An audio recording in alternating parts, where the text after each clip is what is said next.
Do you smell what the Rock is cooking?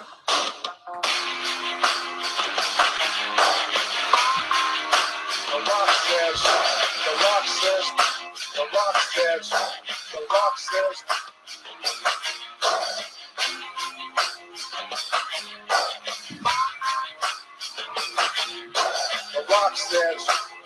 The Rock says, know your damn role.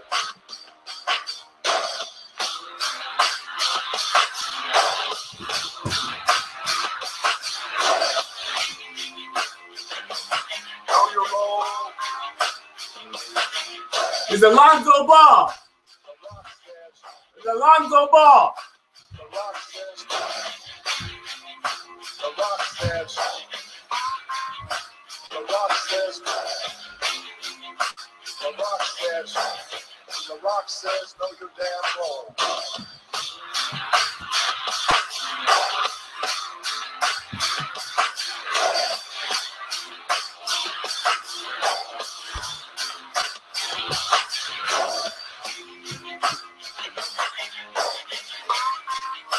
The Rock says, Someone cut my damn music.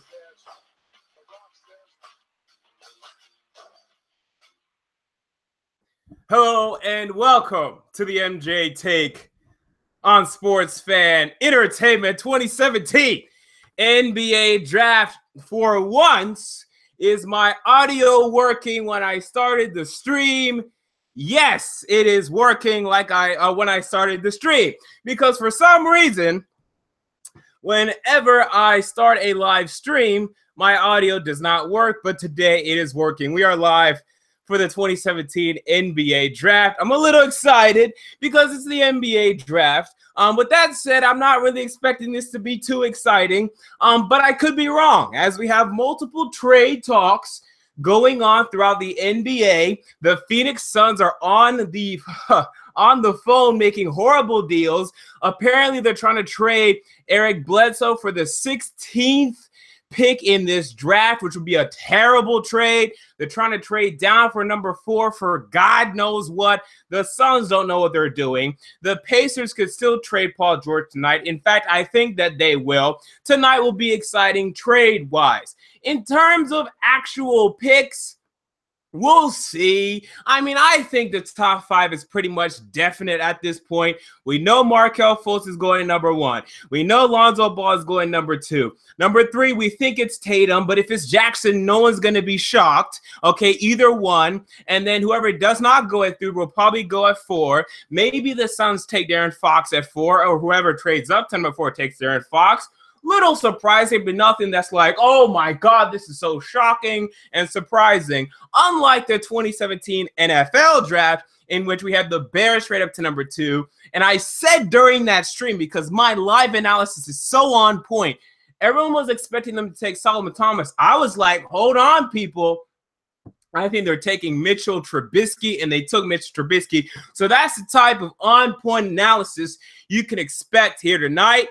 Now, I will show you guys the stream only when whenever the commissioner is about to announce the pick, because I'm not trying to get my channel flagged for copyright because I just simply cannot afford that. And if you're a fan of me, you should understand that.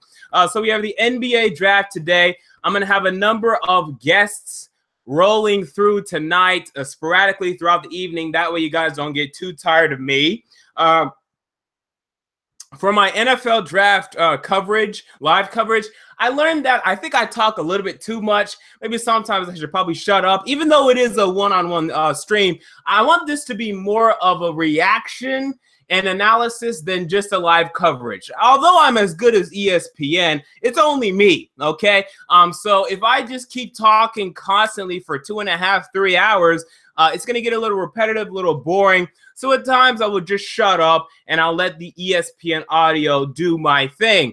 I will advise you again to turn on the actual draft on ESPN. Is NBA TV streaming it? I'm not sure if they are. I don't think that they are. So just turn it on ESPN if you can. If you cannot, open up another tab.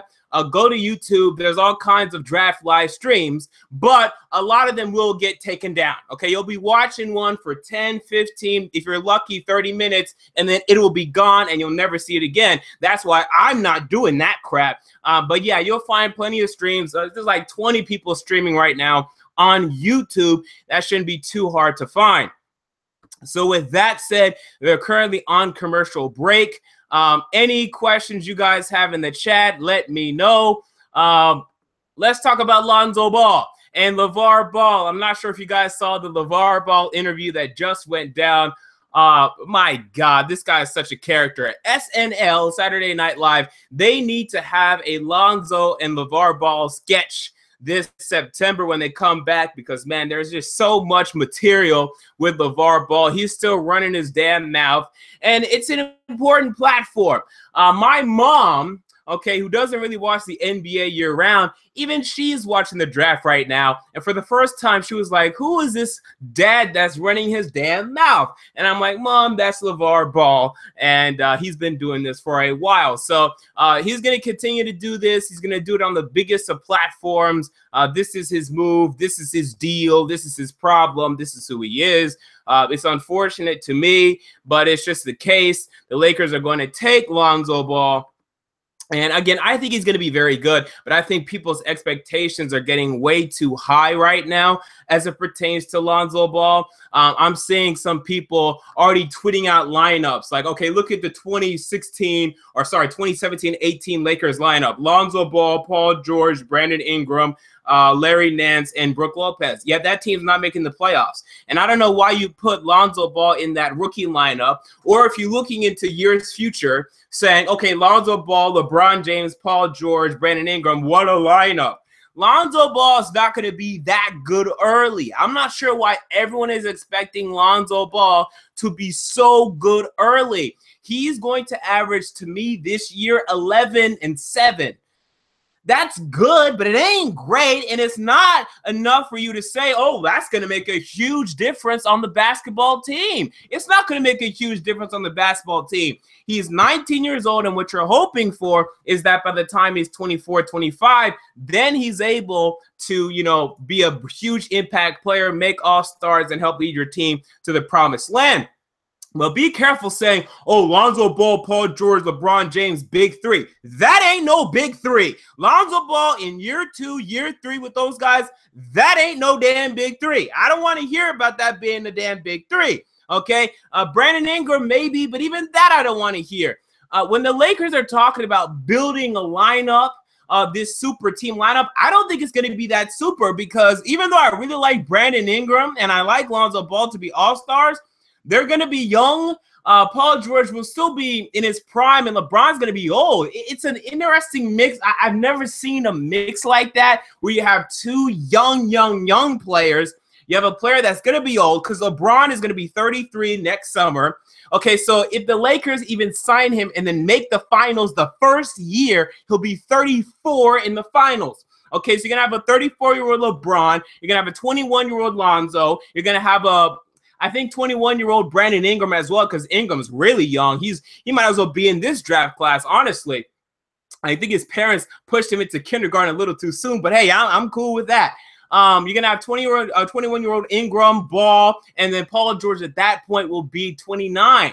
It's an interesting mix. Is it good enough to win? I don't know, which is why I fear the Lakers might again mortgage their future and trade for Brandon Ingram for some veteran. Which to me would be a mistake, because although I do want LeBron, you know, who doesn't want LeBron? Be careful before you mortgage your future for LeBron James, who, again, first year, if you make the finals, will be 34, second year, 35, third year, 36. Then he's done. Honestly, he's done after that. So are you sure you want to trade all these picks for LeBron James for 3 years? And you may get one ring out of those 3 years, but then after that, you don't want to end up in that post-Kobe part of your team, like where you were last year, you know, the past couple years, where you have a great player that was great, got old, then had to leave and retire, and now your team is awful as a result of not planning for the future. So I want LeBron, but first of all, only sign him to a 3-year deal. Don't sign LeBron to a 4-year deal. That'd be a huge mistake. I want LeBron in the finals at age 34, 35, 36, not 37. So 3-year deal. Keep Ingram, keep Ball, and then see if you can win with that lineup. But I don't think that's going to be good enough. I think even with LeBron at age 34, 35, 36, I don't think that's going to be good enough. So I hope that, because we won't be able to sign anyone else. The cap's going to be at the ceiling at that point, unless we let go of Ingram, which would be a huge mistake again. So the commissioner is now coming along to say, welcome to the 2017 NBA draft. I'm Commissioner Adam Silver, and I look like an alien. I look like that bald farmer you've seen in the painting where he's holding a pitchfork next to his wife, and they look depressed because this guy needs Viagra. So that's what he's currently saying. Markelle Fultz is getting a talk from his daddy. And other stuff is going on this stream right now. Why is my stream freezing? I don't know. I'm going to have to pull up another stream. That's what I'm going to have to do. For those of you that ask, why don't I watch on my TV? Because I don't have the sports entertainment package. As I've told you multiple times, and I'll tell you again, just driving home, I'm broke. So that's just the case. Next year, I probably won't be, but this year I am. Damn it. So with that said, let me pull up another stream. Let me see what you guys are saying in the chat real quick. Slump providing with a stream link. There you go, Slump. Oh, wait, nope. Is this it? Is this? Yeah, this is a stream. Okay, good. Thank you, Slump. This stream will probably be a little behind, but we'll see how long this stream will last, at least this YouTube stream. Real quick, big board, right? Some of y'all want to see my 2017 NBA draft big board. That way you guys can know my stances on these players, and I'll be talking about these players throughout the entire evening. I'll tell you this right now, though. I was not able to watch every prospect in this draft as much as I wanted to. Of course, this isn't my daily job. Well, it is my daily job. It's not my full-time job. Well, actually, damn it, I do over 40 hours a week. It is my full-time job. But obviously, I have other stuff to do. So I wasn't able to get to every player in this draft, but that is my big board. If you do not see a player on this big board, it's because I didn't watch enough tape on them and I wasn't able to come to a final grade on them. But that is my big board. Those are my thoughts on the players, prospect grades, all there. Grading scale also there. 2016 big board also there. My 2016 big board, don't be too critical yet, because I don't think you should look at big boards until at least 4 years after the draft. Personally, I don't think my 2016 big board is that bad, though. I have learned this, though. I need to be a little more critical with my grades. So even though you will look at my 2016 board and you'll say, oh, you had a higher grade on Demetrius Jackson than Lauri Markkanen. This year, I've learned to be more critical when it comes to role players and players beyond the top 10, because the fact of the matter is none of them are going to do anything most of the time. So I learned that. That's a lesson that I learned. So you'll see beyond the top 10, the grades aren't great. I was a little too generous. In the future, though, and this year included, I'm being much more critical. When I'm looking at players in the middle of the draft, I'm being very critical. My new stance is, for each prospect, they have to prove to me why they're going to even play. I'm not going to assume they're going to play, because a lot of them don't even end up playing. So I want to see them play. They need to show me a lot before I can go on the record and say they're going to end up starting down the road. So my 2016 grades are much more generous beyond the top 10 than my 2017 grades. But I like the 2017 draft more, at least in the top 10. I think beyond the top 10, I still think it's better. It's definitely better. Although I think it's a little overrated in that aspect. Like, people look at this draft, the 2017 NBA draft, and they say it's such a good draft. I think it's a good draft, right? I think out of 10 years, okay, let's say an average of 10 years,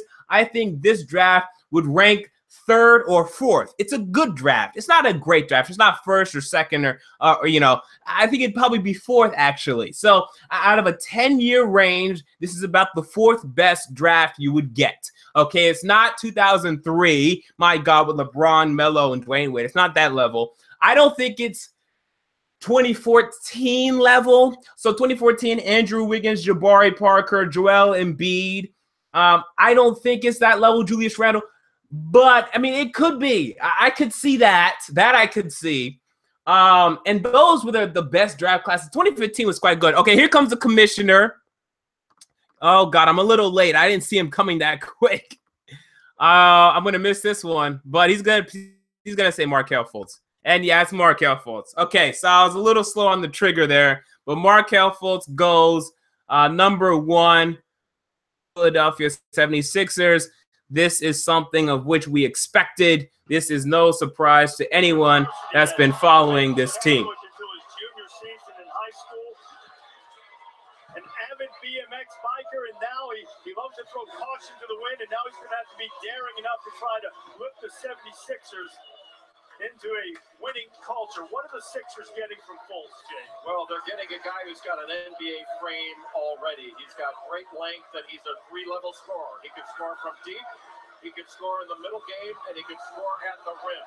Great body balance. By far in this draft, the best pick-and-roll ball handler in the draft. He's essentially a James Harden clone on the offensive end. He's got a quick high release on his shot. I think one of the things that's interesting about him, though, he has Philadelphia fans definitely happy as they should be. Markelle Fultz on his way. He should be really good. He has some LeBron-type blocks where he chases guys down from behind, but to have a guy like this where offensively he's really got no holes in his game, he's a multi-dimensional scorer, that once he comes off a pick and roll, he's got great pace with it. He can change speed, change direction, an excellent finisher around the basket. And then we talked about his physical profile. All right, so Markelle Fultz gets drafted by the Philadelphia 76ers, the combo guard out of University of Washington.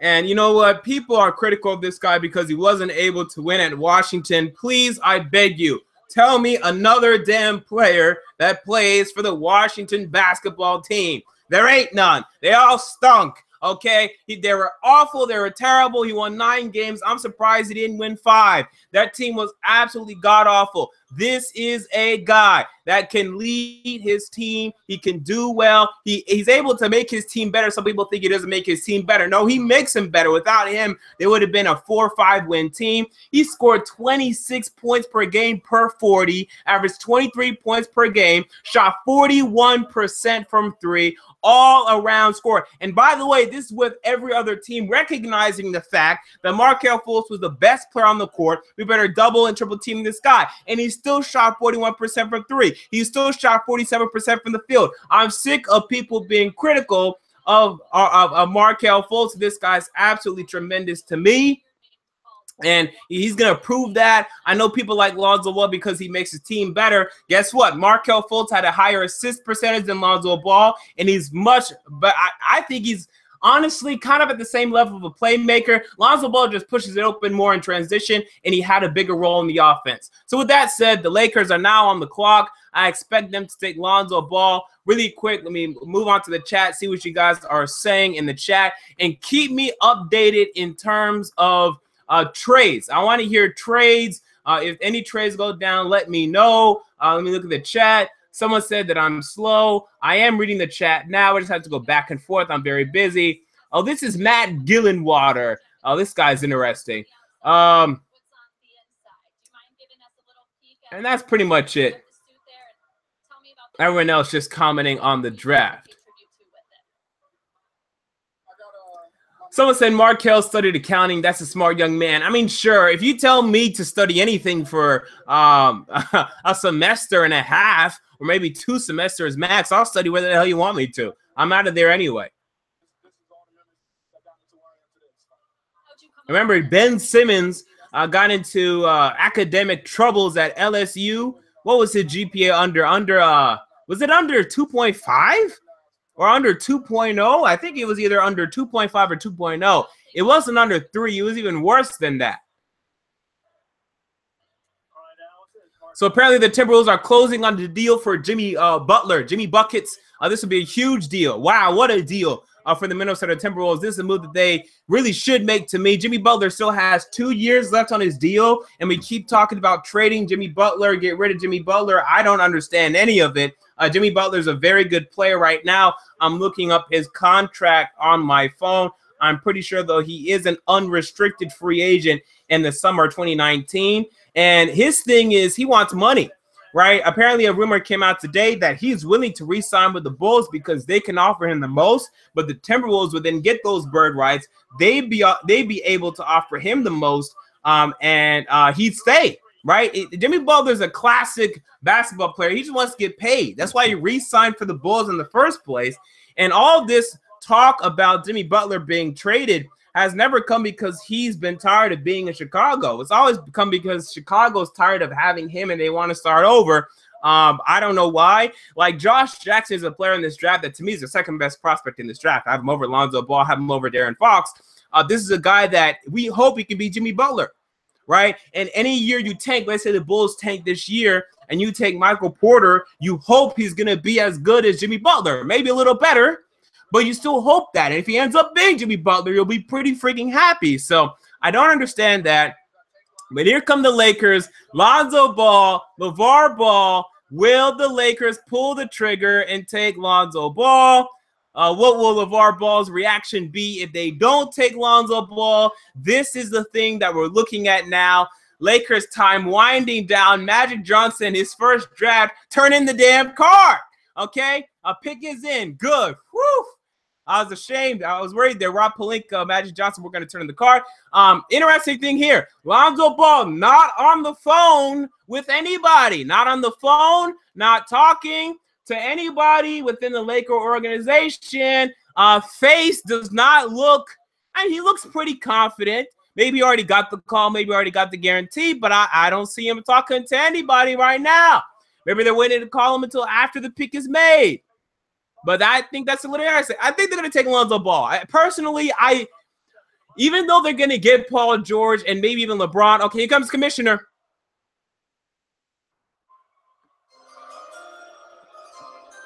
With the second pick in the 2017 NBA draft, the Los Angeles Lakers select Lonzo Ball. All right, Lonzo Ball drafted to the Los Angeles Lakers. LeVar Ball spoke it into existence indeed. He spoke it into existence indeed.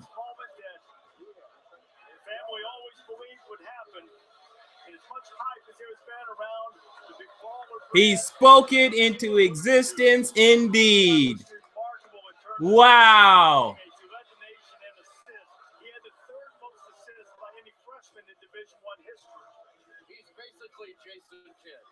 He's got that kind of size and length, and he's wow. in transition. He gets up and down the floor. His ability to pass. I mean, we all expected this, but it's seeing it come into fruition is another thing entirely. They switched off of LeVar Ball so quick. Because he either gets all the way to the rim, or he is shooting a three and shot 42% from three. To say that he's an elite passer, I believe is an understatement. He's not only really efficient in full court situations, he's really efficient in half court situations. Not necessarily a pick and roll guy, but he can throw it over his head. He finds people. Dynamic in transition because he can attack the rim. Lonzo Ball, an LA Laker. You can throw him a lob. Now his shot is not pretty. It's like Jim Furyk's golf. Actually, I kind of want to block this guy. But Jim Furyk's golf swing at impact is near perfect. Now the release point here is not perfect, but he makes it, and he makes it at a rate that's better than a lot of guys we say are really good shooters. He can shoot it. With apologies to Magic Johnson. Hey, I kind of want to block this Matt Gillenwater. Hey, Matt Gillenwater, tell me why I shouldn't block you. Because you tweet me all the time in all caps, yelling. Honestly, it's pretty annoying. Anyway, Lonzo Ball gets drafted to the LA Lakers. And look, he's not trash. Okay, someone just said Lonzo Ball's trash. He ain't trash. His thing is, I think people are overrating him a little bit. I think he will be an all-star, especially not playing for the Lakers, but he ain't going to be a big-time scorer. I mean, he's never going to average over 20 points per game to me. At most, I say 18, and that's a stretch. I mean, imagine how aggressive Chris Paul is, how good Chris Paul is at setting up his teammates, how defensive Chris Paul is, and will Lonzo Ball even be Chris Paul, right? Will he even be Chris Paul? I don't think so, right? So, and Chris Paul never good enough to win an NBA title on his own. So that's what you have to consider. He's going to be very good. You know, I think he's actually going to be Jason Kidd level at least, honestly. At least, and maybe even better. Okay, maybe even better. And when I was, looking at Jason Kidd when I was younger, I didn't have a great perception of the league. I was younger, obviously, but I never, as a child, I never really cared for Jason Kidd.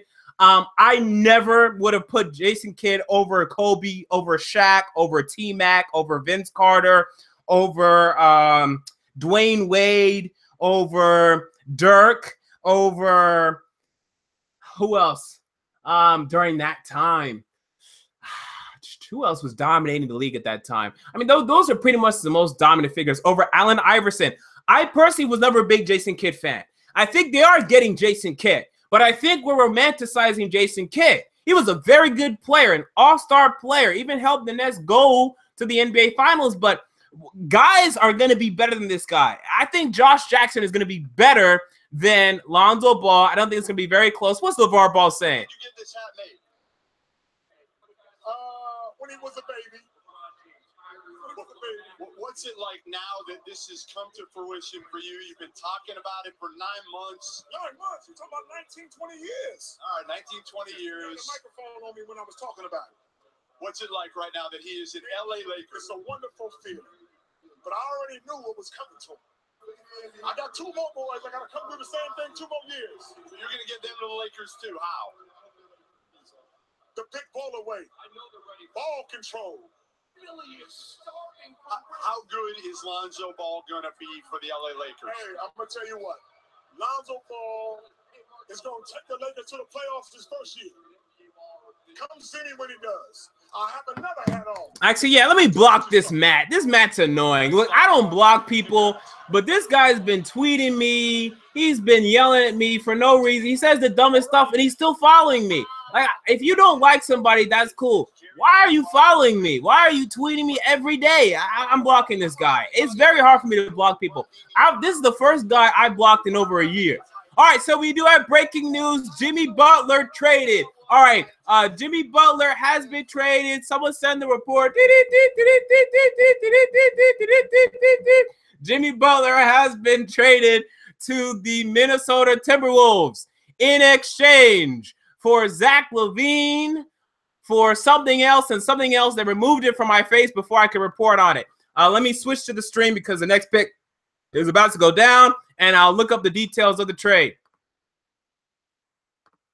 Been sent, reunited with his former coach, Tom Thibodeau, in Minnesota. In the deal, Zach LaVine, Chris Dunn, and the number 7 pick go to Chicago. Chris Dunn and the number 7 pick. All-star. Wow. 16 pick. This is a great deal for the Timberwolves.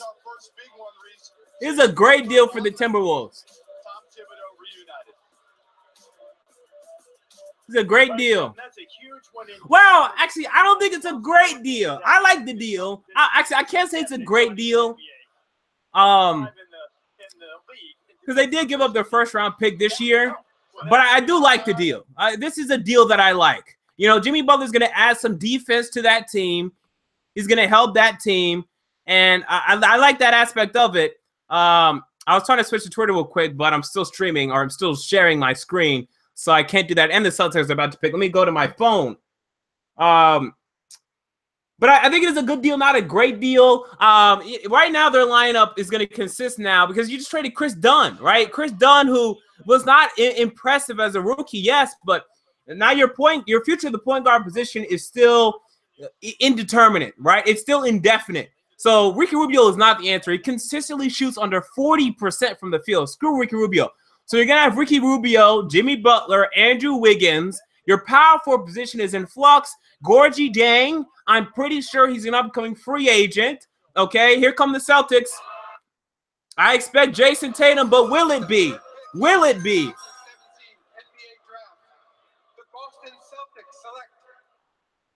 Jason Tatum. Jason Tatum out of Duke. He goes to the Boston Celtics. I had this. I'm 3 of 3 in my mock draft, which isn't huge. A lot of people are too. This is the NBA draft. This isn't the NFL draft. This is a very predictable draft. But, hey, I'm 3 for 3. Leave me alone. Look, here's the thing about Jason Tatum, and we'll get back to Jimmy Butler talk. I like Tatum. Okay, he's the best isolation scorer in this draft. He will provide that. My question is, what else will he provide? He's actually pretty decent defensively. He actually is. He possesses range. He possesses some verticality. He can get up there. He can block shots. So I like that aspect of Jason Tatum, but I would caution you, and I'd caution others, because this is a guy that could end up being like Jahlil Okafor, where you expect him to really make an impact, but he's a little bit of a tweener between small forward and power forward, and he's not that efficient. 45% field goal percentage for a small forward who may play power forward for the Boston Celtics. Not very efficient. You're going to have to be more efficient in the NBA to me, or at least maintain that level of efficiency. Okay, at least do that. But ultimately, I do like this pick. I think it'll be very good, but I prefer Josh Jackson. I preferred Josh Jackson over Jason Tatum. I even prefer Malik Monk, not necessarily because I think Monk will be a better player, but more so because I know Monk's role in the league. Every single team either needs a starting or a backup shooting guard that can come in and shoot threes. Not every team needs a small forward, power forward that can come in and kind of be inefficient while doing a lot of isolation ball. Is Jason Tatum's play style outdated? There's an argument to be made.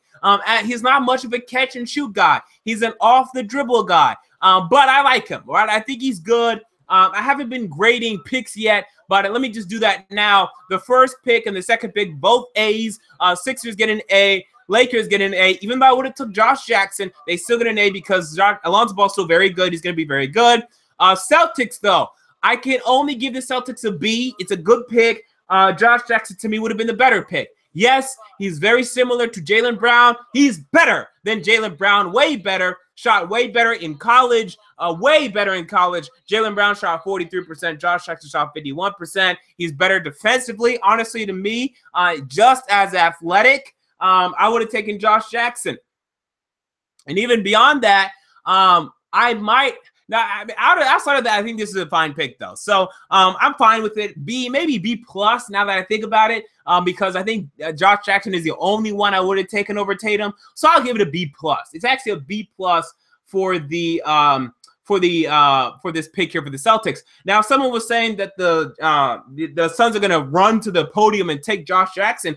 Hold on, this pick could be traded. I've heard that the Suns have been on the phone trying to trade this pick, so I'm looking out for that. But I want to get back to Jimmy Butler. I want to get back to that Jimmy Butler trade. So look, I like the trade, but the Timberwolves roster is still not complete.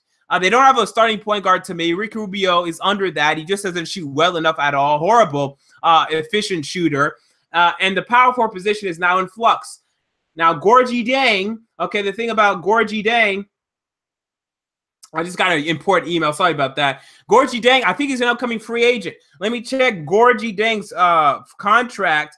But now that you've added this contract of Jimmy Butler onto your roster, oh no, they extended Gorgie Dang. Wow, why'd they do that? I mean, Gorgie Dang is fine, but 4 years, $64 million. Why the hell did I mock Jonathan Isaac to go to the Minnesota Timberwolves? There was never a chance with this contract. I didn't even know Gorgie Dang had this contract. If I knew this, I would have never mocked power forwards to the Timberwolves because they were not going to be able to pay Dang, have Karl-Anthony Towns, and draft a power forward. I should have never had that. I should have had them taking Dennis Smith, although now the conversation is irrelevant because they didn't draft anybody anyway. But okay, you have Dang. Okay, I like this team. So you have Dang, you have Towns, Wiggins, Butler, and you have a very pass-first point guard in Ricky Rubio, but I still don't like Rubio.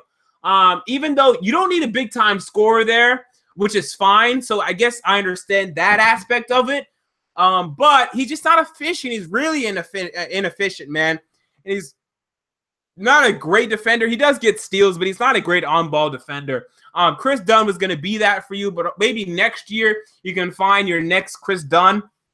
Let's say Colin Sexton out of Alabama falls that far. I think Trevin Duval, is he a point guard if he falls that far? But now the Timberwolves should be in the playoffs. Okay, so the Timberwolves should now be in the playoffs next year. So maybe they won't even be in the lottery, but they're still a piece away, and then let everybody develop. But I think Butler will re-sign. Butler has said he just wants money. Butler's looking to get money. I think he's going to re-sign with the Timberwolves down the road. It's a very good deal for the Timberwolves. Now, as for the flip side, Chicago Bulls, they're going to be picking number 7. Okay, we'll see who they draft first before I criticize it too much. They want to rebuild. I mean, good luck with that. Dwayne Wade is still there. He's going to win you 5+ games on his own. That's going to suck for you, man, if you're trying to rebuild it. And now there's a bunch of teams taken this year. I don't really know why. Look, I know Michael Porter Jr. He's the forward that's going to Missouri. People really like him. I haven't watched too much film. I hate watching film on high school prospects. You don't have many options. What you mainly have to do is you have to open up Ball is Life mixtapes. Here comes the commissioner to announce the Suns. 2017 NBA Draft. The Phoenix Suns select Josh Jackson. All right, Josh Jackson University of Kansas. goes to the Phoenix Suns. We expected this. Josh Jackson, a high-energy player. I love Josh. One season with I think he's going to be the second or even first best player out of this draft. History was the Big 12 Freshman of the Year.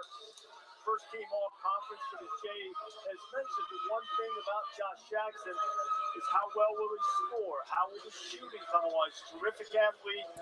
Well, people, why are you questioning that? Plays hard all the time. I just heard the ESPN guys say, we question how good Josh Jackson can score. Why? He averaged 21 points per game per 40, and he's tremendous at the rim. 60+% at the rim. He's great. A very good wing passer, good vision. He can drive it left, he can drive it right. Excellent in transition. You can throw lobs to him. He can play above the rim. Josh Jackson's very good. You know, here's the thing. I want y'all to consider for a moment. Okay, Josh Jackson is a prospect as compared and relative to other NBA draft small forward prospects in the past. Who are the best small forwards in the league? Kawhi Leonard, Giannis Antetokounmpo, LeBron. Okay, let's forget about LeBron for a second. Same with Melo, too. Josh Jackson's a better prospect than those guys. And he possesses a lot of similar traits as those guys. Jimmy Butler, who just got traded to the Chicago Bulls, he's very advanced, man. He was a highly touted prospect out of a high school, highly touted recruit, I should say. This guy can play. He's tremendous at the rim. He has to improve his shot. But the same thing was said about these rest of these small forwards, like Kawhi Leonard, like Jimmy Butler. Andre Iguodala as well, who they're comparing him to, and I compare him to as well. Ask yourself this question. When comparing Josh Jackson and Lonzo Ball, ask yourself this question. Between Josh Jackson and Lonzo Ball, who's going to be the better defender? Josh Jackson. That no one's going to disagree with that. You know, he makes more plays, better on-ball defender. No one disagrees with that. In terms of scoring, who is going to be a better player? Josh Jackson or Lonzo Ball?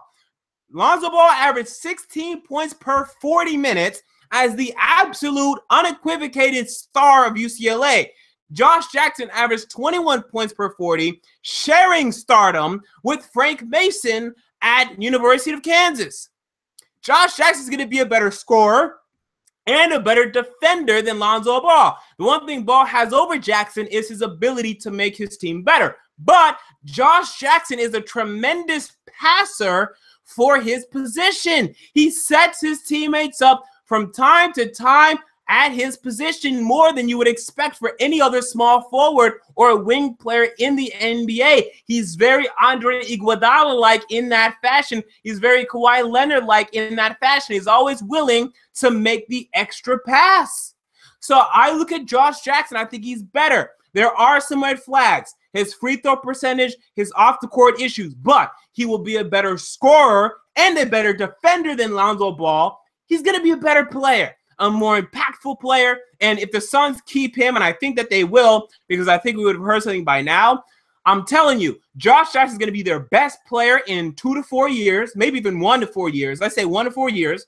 He's going to be better than Devin Booker. He's going to be very good. He's going to be I want to say star, but it depends. It's going to be hard to be a star in Phoenix. But he's going to be very good. And they have a lot of work to do in Phoenix. But he's going to be very good. I like Josh Jackson. So with that said, what's everyone saying in the chat? Yes, Josh Jackson got picked by the Phoenix Suns. I'm 4 for 4 in my 2017 NBA mock draft, and this isn't a big deal, but it is what it is. Remember, I had one of the most accurate NFL mock drafts in the internet. I've yet to see someone on the internet that had a better mock draft than I did. I have not found it. And as of this moment, I also have the best mock draft on the internet for the NBA draft. So this is why I make a bunch of mock drafts. It helps you to solidify the picture for the draft, and I'm very good at it. So give me some props where credit is due. So with that said, I'm just going through the chat, see what everybody's saying. Any big things going down? No, that's pretty much it. So who the hell are the Bulls targeting? I want to know who the Bulls are targeting with this number 7 pick. But oh yeah, I also have to block this Matt on Twitter. Again, I don't block people. This is what I really hate though. I don't care if you hate me. I don't care if you leave a hate comment on my video. I don't care if you send me a hate tweet. What pisses me off is when you continually do it. Why you keep coming back to my page? You have a serious unhealthy obsession that I'm more than willing to help you alleviate. I'm more than willing. I'll help you alleviate that. All right. This is the first person I blocked in over a year. I had to block this other guy about a year ago because he actually made a video on me, and he just kept tweeting me and sending me and spamming my page. And that's what's going to get you blocked. Because other than that, I won't block you. I've only blocked like an average of 1 person per year. But I hate people who continuously go on your page and they just hate. And like, you're so dumb, whatever. Why do you keep coming on my page? You can disagree. Hey, I have plenty of people that come on my page every day and they disagree. But if you're doing personal attacks, they don't offend me. But it's just like, why the hell are you here? It's so pointless to be here and just do that nonsense. Anyway, so the Bulls, they're getting whoever they're going to get at number 7. If they get Dennis Smith, great.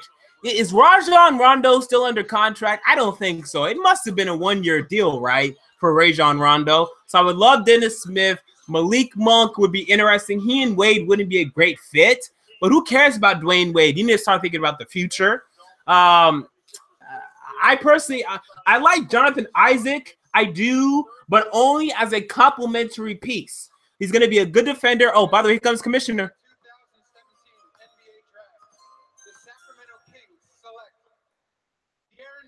De'Aaron Fox goes to the Sacramento Kings. And you know what? This is what I was talking about. This is what I was talking about. I'm 5 for 5 in my mock draft. And this is exactly what I was talking about. We already know what's going to happen in this draft. You know? I want to see, can we see something shocking? Can we see something surprising, please? This is all chalk. This is all chalk. But fine. The Kings take De'Aaron Fox, and I think it's a mistake. He helped them and recruited him. He didn't produce them. Point taken, Mr. Semantics. Now please continue, if you will. I'm not a big fan of De'Aaron Fox. The fastest player in the draft. If this were a race, he would have won this thing. Yeah, he's John Wall fast. He just doesn't have a John Wall body. An excellent defender. He gets steals and deflections. He's very good on the ball and excellent in transition. He's the number 2 transition scorer in this draft. Number 1 was Malik Monk. 6 points a game scoring in transition. Malik Monk, 6 points a game. Just elite speed in the open floor and excellent quickness, and also a very good finisher. All right, so I'm not a big fan of this pick. Look, De'Aaron Fox, I understand it. You need a point guard. You got a point guard here. I like Dennis Smith better, way better. The only difference is De'Aaron Fox got the privilege to go to Kentucky, and Dennis Smith, for some reason, I don't know why, he wanted to go to NC State. De'Aaron Fox, man, 24%. 24% from 3 in college. I mean, come on. In today's NBA, when Stephen Curry, Kyrie Irving, these guys are hitting threes like crazy, you're going to take a guy that shot 24% from 3 in college. I just don't understand it. I think he's going to be an above-average point guard, but not much more than that. I think he's going to be Eric Bledsoe, or kind of like Eric Bledsoe, where you're like, okay, yeah, he's starting, but we're not that impressed, and you could trade him or you could bench him and no one really bat an eye. I mean, I think he's just going to go to Sacramento, and seeing if Sacramento is good or not in a couple years, we'll see. But if Sacramento isn't good and Darren Fox is down there, he's not going to be doing anything. He'll be like, oh, Darren Fox, oh, yeah, he's cool. You may pick him up in fantasy in like the 10th or 12th round, but I think that's going to be it. I don't think he's that great. I know people like his intangibles, but let me tell you, man, in the NBA, intangibles don't matter. Even a rip. Intangibles matters a rip. These are a bunch of black players playing basketball. Okay, like that's literally what it comes down to. Most of the time, 9 times out of 10, it comes down to talent. That's really what it comes down to. Unless if you're just not willing to work, okay, like a Jahlil Okafor, then you may be screwed. But other than that, man, Darren Fox being a great vocal leader, having a great voice, great projection, doesn't really matter because he's so inferior to a guy like who's really poor in terms of like speaking and like overall leadership in the NBA that I could really talk about right now. There's not many. The NBA is actually decent when it comes to. Okay, Allen Iverson. That's a throwback, right? Okay, Allen Iverson was not a great talker. People thought he was a thug. You know, he dressed thuggish. Didn't matter. He went on the damn court and he did his damn thing. That's what basketball is. It's about talent, man. In the NFL, I can buy that. Okay, if we're talking about these quarterbacks and intangibles, then fine. But basketball, I don't think it matters, man. Look at Allen Iverson. You know, I don't think it matters. Someone was saying, oh, Kawhi couldn't shoot a three.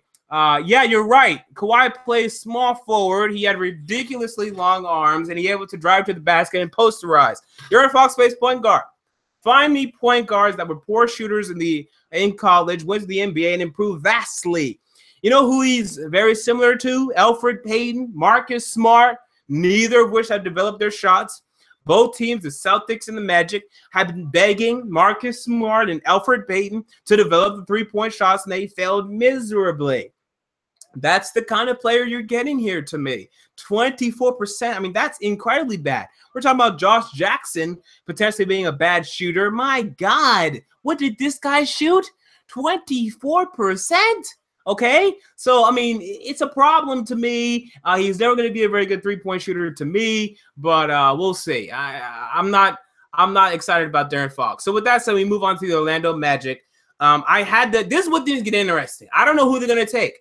I had them taking Jonathan Isaac. We'll see if they do. If they're smart, they take Dennis Smith. Dennis Smith is the number 1 player on my big board right now. He was number 4 overall before the draft. But in terms of my best available, he's number 1. Screw Elfrid Payton. You know, you can move on to a guy that can actually score well, score efficiently, carry a franchise at least to the playoffs. Maybe not much more than that, but I think eventually he'd lead the Magic to the playoffs. And you like that. At least I would like that. We'll see if they're interested in being good. We'll see if that's something that they're interested in. I'm going to switch to the stream, and I'm going to scroll through Twitter a little bit. I might shut up a little bit as well for a while, just reading up on rumors and everything. And also looking at the chat. By the way, Jay, what about Europe and Australia? We got that a couple times. Like, you see that as a viable alternative as going to the D League or the G League now? Not for the masses, because I don't think many 18, 19-year-old kids want to live overseas just for a year. And then overseas teams don't want the guys just for a year. They want to benefit them for longer, unless it's just for publicity. If you have a couple of years, that might impact their desire. Terrence Ferguson's one who's been an advocate for that. On the clock right now, Orlando making the pick. They've got 4 picks in the top 35 selections of this draft. The Magic trying to rebuild things, get out of the cellar where they finished 5 straight years. Here's Adam Silver. All right, who are the Magic take? With the 6th pick in the 2017 NBA draft, the Orlando Magic select Jonathan Isaac from Florida State. All right, I had this.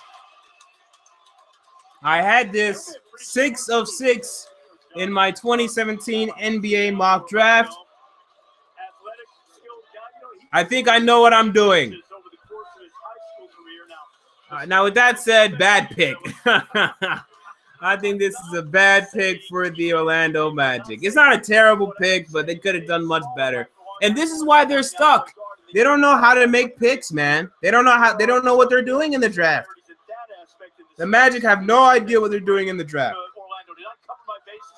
Look, I like Jonathan Isaac. He's very good defensively. But this is a guy that, look, he's very good defensively. You know, he's able to contest shots. He's pretty fluid. He's never going to be that guy for your team. I'm not even talking about a championship team. I'm talking about even just a 20-win team. He's not going to be that guy. You know, at best, I see him averaging maybe 17 points per game. But you have Dennis Smith, Malik Monk, these prime and ready scorers ready to come into the NBA. And this guy's going to provide defense, but the Magic needs scoring. They need a star. They need a big-time guy to carry this team. And they're going to win enough games again next year to where they're not going to win the lottery. They're not going to pick in the top 5. And they're going to be back here, and they're going to take another Jonathan Isaac or another Mario Hezonja or another Elfrid Payton or another Aaron Gordon. You know, you got to stop taking these players. Like, none of them are bad, although Elfrid Payton's not very good. None of them are bad, but none of them move the needle. None of them are stars. None of them make an impact or huge impact. They can't carry anything. There'd be nice pieces. Like if you put Aaron Gordon on the Warriors, right, they would use him. If you put him on the Cavs, they'd use him. But you have to build the Warriors or the Cavs first. That's something that you have to do. And this guy's going to be a nice player. But he's not going to move the needle. He's not going to move the needle. I don't think so. I think he's going to be above average. I think he may even end up averaging like 17 and 9, which will be very good. But my problem with the Magic is I don't think he's going to be a bust. I think he's going to be playing. I think he does have some bust potential in him. But the Magic needs someone to move the needle. And to me, Smith and Monk would have done that. Both. All right, anyway, I disagree with this pick, but we'll see what the Chicago Bulls do at number 7 coming up. The Timberwolves will make this pick for the Chicago Bulls. If you missed a trade, I will inform you now. The Minnesota Timberwolves traded their number 7 pick, Chris Dunn and Zach LaVine, to the Chicago Bulls for Jimmy Butler. And was it also for the Bulls pick? Yeah, this is the deal. Also for for Jimmy Butler and the number 16 pick. Wow, I really don't like this deal then for the Bulls. I mean, I know they're rebuilding, but you at least should have got their first round pick. You shouldn't have traded up. You should have been able to pick twice in this draft. Yeah, I don't like this deal for the Bulls. I mean, they're rebuilding. I get it. I don't know why everyone's ready to rebuild and tank this year. That's something that I just don't understand. Again, I like Michael Porter, and I hate watching film. I didn't get to finish my point on this earlier. I hate watching film on high school prospects because all you do is you pull up tape from Ball is Life and these mixtapes, and you think, oh my God, everyone's so good. And that's really not the case. So my first time really watching this guy was the All-American game, the McDonald's All-American game that went down. And he was okay, but he really didn't impress me. He shot a lot of shots inside. He was decent in transition, but I didn't see anybody that's a big-time like ISO scorer or something. We'll see how he does for Missouri this year. He should get plenty of opportunities. I like the two centers, DeAndre Ayton and Mohamed Bamba. I actually like them a decent amount. I think they could be quite good. But is this really the year you're really wanting to tank? I don't know. Because now to me, you have the Bulls tanking. You have the Hawks tanking as they traded Dwight Howard for cookies and crackers. You also have the Nets who aren't tanking, but they'll stink because they're going to win 25 games max. We'll see about the Lakers. Personally, I don't think the Lakers are going to be very good. And I'm a Laker fan. But people are expecting Lonzo Ball to add wins year one. I don't see it. Our best hope for winning games this year is either trading for Paul George, which we could still do, or more importantly to me, Brandon Ingram developing. If Brandon Ingram develops to being an 18-point per game guy this season, which I don't think. I think he's going to develop to maybe 14, 15. But let's say he gets to 18, 19. Then that'd be your sizable leap. Lonzo Ball is going to come in and average 11 and 7, which is going to be good, but it's not going to move the needle. I mean, Rajon Rondo does that, right? And he doesn't move the needle. He's decently valuable. He adds some wins, but not many. So with that said, the Bulls are about to pick. The Timberwolves are about to pick for the Chicago Bulls. Again, the Jimmy Butler trade. The Timberwolves traded Zach LaVine, their number 7 pick, and Chris Dunn to the Chicago Bulls in exchange for Jimmy Butler and the number 16 pick. Minnesota Timberwolves. Karl Anthony Towns, Wiggins, and now they add Jimmy Butler. Go with Ricky Rubio, who's going to make people around him better. They're legit now in the Western Conference and in the NBA. They look like a playoff team. Yeah, absolutely. They really do look like. No doubt about it. Right, they won 31 games last year, and they lost more games than any. Yeah, the Timberwolves should be in the playoffs next year. They won 31 games, but Jimmy Butler to me does add about 5 wins, and then the natural progression of Wiggins, Towns, and Deng also adds 5 games. And maybe even Jimmy Butler, you could argue, add anywhere from 7 to 10 games, honestly. I think he's very valuable. Especially when you compare him to the alternative, which for them would have been, Shabazz Muhammad. I'm just scrolling through my Twitter right now, but here comes the pick. With the 7th pick, 17 NBA draft, the Minnesota Timberwolves select Larry Markkinen. Oh my God! Wow, man, the Bulls are idiots, man. What are the Chicago Bulls doing? Wow, man, the Chicago Bulls. What are the Chicago Bulls doing? They finally made the rule, no basketball before 7 a.m. or after 10 p.m. Terrific shooter, big guys you mentioned, Jay. What will the Bulls eventually be getting? They are getting a fabulous. I don't know what the Bulls are thinking here. Will he ever be better than Nikola Mirotic? Will he ever be better? He averaged over a point per possession in 11 different offensive categories. I disagree with this pick by the Chicago Bulls selecting Lauri Markkinen. Look, this guy can shoot, okay? He shot 43%, I believe, from 3 this year. He's a fantastic shooter, a very voluminous shooter, shot plenty of 3s at Arizona. Defense is terrible, and that to me tells me, will he even be able to stay on the court? His rebounding isn't very good despite being 7 feet tall. I like his body. He has an NBA-ready body. He's able to drive. He's going to be a good offensive player, but my problem is, Frank Kaminsky, I think he's a bit better than Frank Kaminsky, but not much better. And Frank Kaminsky has had huge problems being more than a role player in today's NBA. I see a lot of Frank Kaminsky in him. They're comparing him to Channing Frye. Okay, cool. Are y'all excited to get Channing Frye? I mean, even Channing Frye in his prime, he was decent, but he never really moved the needle. I don't know why all these teams are passing on Dennis Smith and Malik Monk, who will move the needle to me, man. Okay? You're getting Channing Frye here. You're getting Frank Kaminsky here. I mean, that's the type of player you're getting. I mean, I just don't understand. He ain't Kristaps Porzingis. Some people think he's Kristaps Porzingis. No, he's not. Porzingis, a fantastic rim protector, a guy that can stay on the court. Not a great rebounder. I'll give you that. There's a comparison there. But Channing Frye, at his best, averaged 12 points per game. I mean, is that what you're getting here by the Chicago Bulls? I mean, y'all are going to tank, but okay, cool. If you're gonna start the tank, let's start it well and let's get a good foundational piece. Dennis Smith. I don't know why all of these teams are passing on Dennis Smith.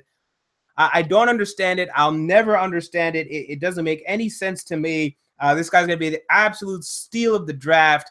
The Kings, they can't take him because they just took Darren Fox. The Mavericks, hopefully they take advantage. And I'm hearing that the Knicks could take Frank Ntilikina out of France, the point guard out of France for their number 8 pick. And I wouldn't love that. So Malik Monk or Dennis Smith look like they're going to fall out of the top 10. Maybe. We'll see. But I think that's what's about to happen. But in other news, guess who's 7 for 7 in his 2017 NBA mock draft? It's this guy. I'm 7 for 7. And I'm bored. I'm not too bored, but I'm kind of bored because I knew everything that was going to happen today happened. The only thing interesting has been the Jimmy Butler trade. But even in this slot, I said Lauri Markkanen getting drafted 7. And Lauri Markkanen got drafted 7. What a mock draft by me. What a mock draft. You got to give some credit where credit is due, people. I mean, this is a great mock draft that I've had. It probably stops here because I'm hearing that that New York is going to pass on Dennis. Who did I get them? I had them getting Monk. And I hear they're going to pass on Monk. Which is, I take Smith, but I think they're going to pass on Monk. I had them getting Monk. I did hear that they promised Malik Monk, but I guess not. Someone asked why does Slump have a wrench? Is because he's a moderator of the chat.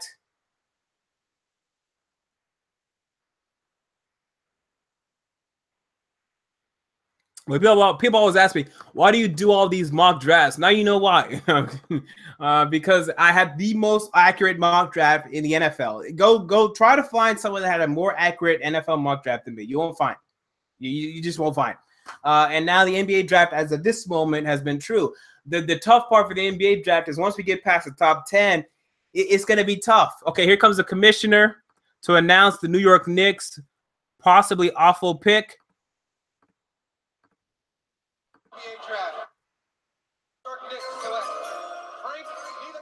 Yeah, they took Frank Ntilikina.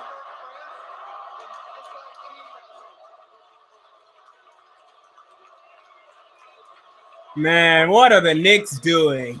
Okay, I don't want to hit on this pick too much because there's a lot to like about Ntilikina. But Dennis Smith, man, wow.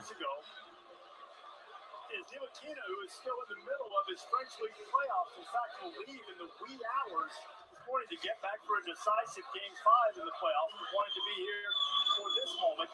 And the Knicks, because they go their own way all the time, they end the run on. This is my first incorrect pick for my mock draft. And what a shame. Ntilikina going to the New York Knicks. He was the MVP at the FIBA Under-18 Championships. Averaged about 15 points, 4 assists per game. Got some weight to him, but not much of a height advantage on Adam Silver. Here is Frank Ntilikina, the 18-year-old Trent. Hold on, I'm sending out a tweet, and then I'll provide some analysis. Fran Priscilla over there. Fran, you know this guy? I sure do. Blue triangle, that's what they say. Welcome to the triangle, Frank. Let's just hope it's not the Bermuda Triangle, okay? Because what you have here is a young man that actually fits the triangle.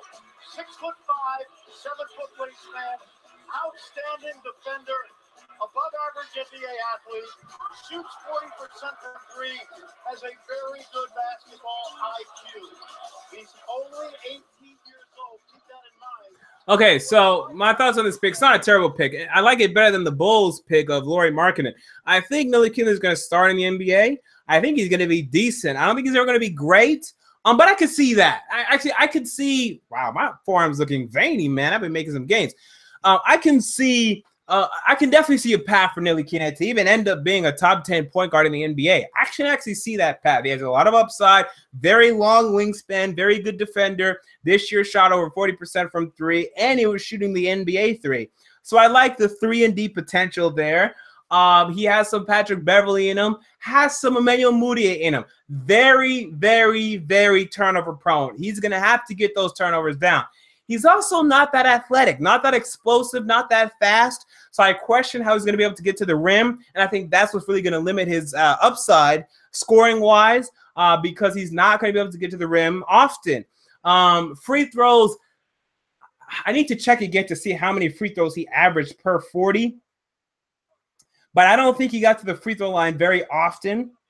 Was a decent free throw shooter, so I'm not worried about free throw shooting, but I just want to know how often can he get to the line? Can he be a high volume scorer? And I don't see that.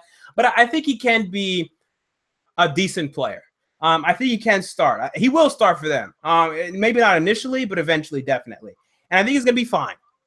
I think he's going to be fine. I think he's a fine pick. I had him ranked as a below average starter, but I could see him being an average starter. Like they're talking about all-star potential for Ntilikina. I mean, he has it, but I wouldn't bet on that. I need to see that, man. I need to see that. I don't think he has the wherewithal to get to the rim. And although he can shoot the three well, he's not like a big pull-up, step back, tough contested three-point shooter like a Stephen Curry or something. So, but Ntilikina was 11th on my big board. This is fine. It's not that awful, but to me, man, why is everyone passing on Dennis Smith? I just don't get it. I just don't understand it. I just don't. This guy's so talented, and he's gonna fall. He was number 4 on my big board. By the way, let me just show you guys my big board once again, just in case you hadn't seen it. I won't update it. So if someone's been taken, they're still there because I just don't have time to update it while talking and doing everything that I'm doing. But here's my big board. Best available would be my number 4 overall player in Dennis Smith, my number 5 overall player in Malik Monk, my number 9 overall player in Zach Collins, my number 10 overall player in TJ Leaf. I really like TJ Leaf. He was a top recruit coming out of high school, did very well this year, shot over 60% from the field, high PER, high efficiency, very good player, athletic, despite being white. Yes, he is athletic, can shoot the ball well. I like TJ Leaf. Mark Connon, I didn't love. They took him early to me. Harry Giles has potential. OJ Anunoby has potential. Derek White, not a lot of potential. He's a shooting guard out of Colorado, but I think he's going to have a definite bench role, definite role-playing role. I like that. I like that that guy and Derek White. So we'll see what the Mavericks do. And I had them taking Dennis Smith so that I can still get that pick right. But the Knicks, very interesting team. I mean, look, they were right on Porzingis, right? They had their international scouts on Porzingis, and they were right. Is the commissioner about to come out? Yep, here he comes. All right, here comes the commissioner. What will the Mavericks do? With the 9th pick in the 2017 NBA draft, the Dallas Mavericks select Dennis Smith Jr. Yeah, okay, good. Good. This guy's going to have something to prove, man. This guy's going to have something to prove. Last year and played well for North Carolina State team that did not meet the expectations. Dennis Smith Jr., an explosive athlete. They do question his explosive athlete, man. This guy can leap out of the gym, and people don't want him. Shame. Their first top 10 pick since they took Robert Traylor and immediately traded in for Dirk Nowitzki. Well, first, very cool that Mark Gottfried is there with Dennis Smith Jr. He's a physically imposing guard that's got a 48-inch vertical. He is beyond strong and explosive. 48. I know it's reported. Honestly, I don't even buy that vertical. Like, apparently he had a 48-inch vertical. I don't buy that. I think if he had that, he needs to be in the Olympics. I think it's probably like 42, not 48. Isn't that like Kurt? I don't think he has that high of a vertical. I don't even think Nate Robinson has that high of a vertical. 48. What is Nate Robinson's vertical? Let me look that up.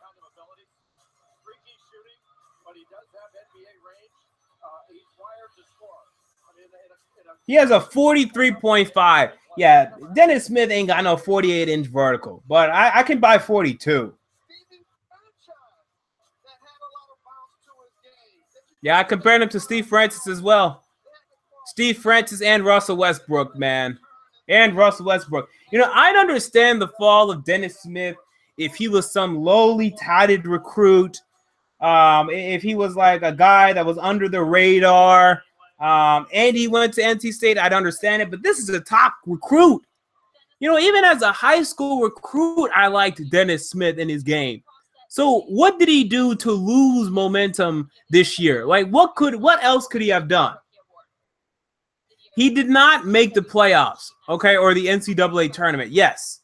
But he was fantastic, and during the biggest game of the year, NC State versus Duke, he had 31 points. I think he was 11 assists or 10 assists, and you saw him play great. They upset Duke. It was a huge upset, and then he took the ball at the end of the game, and he dunked it down the court just for emphasis. As the clock ran out, he's competitive, he's fiery, and I like him.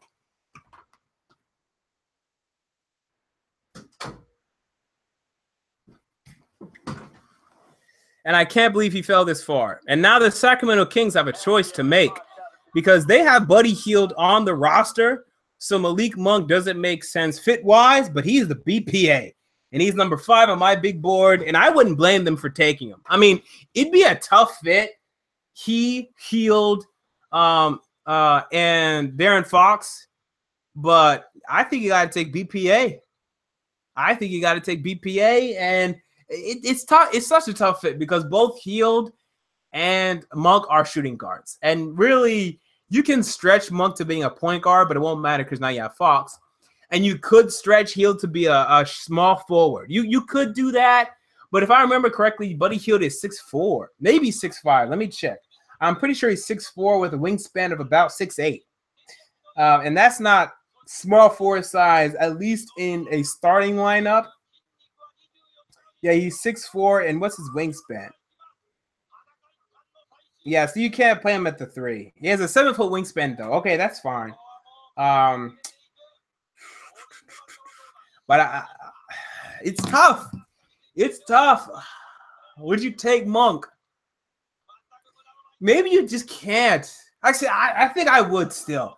Because even though I understand he and Hield would just, they conflict. But, man, you know, to me, he's going to be so much better than the next guy. And the next guy to me would be Zach Collins, who would end up being your starting center. What do y'all think about this Monk versus Hield thing? I mean, it's tough. It's a tough decision. This is tough.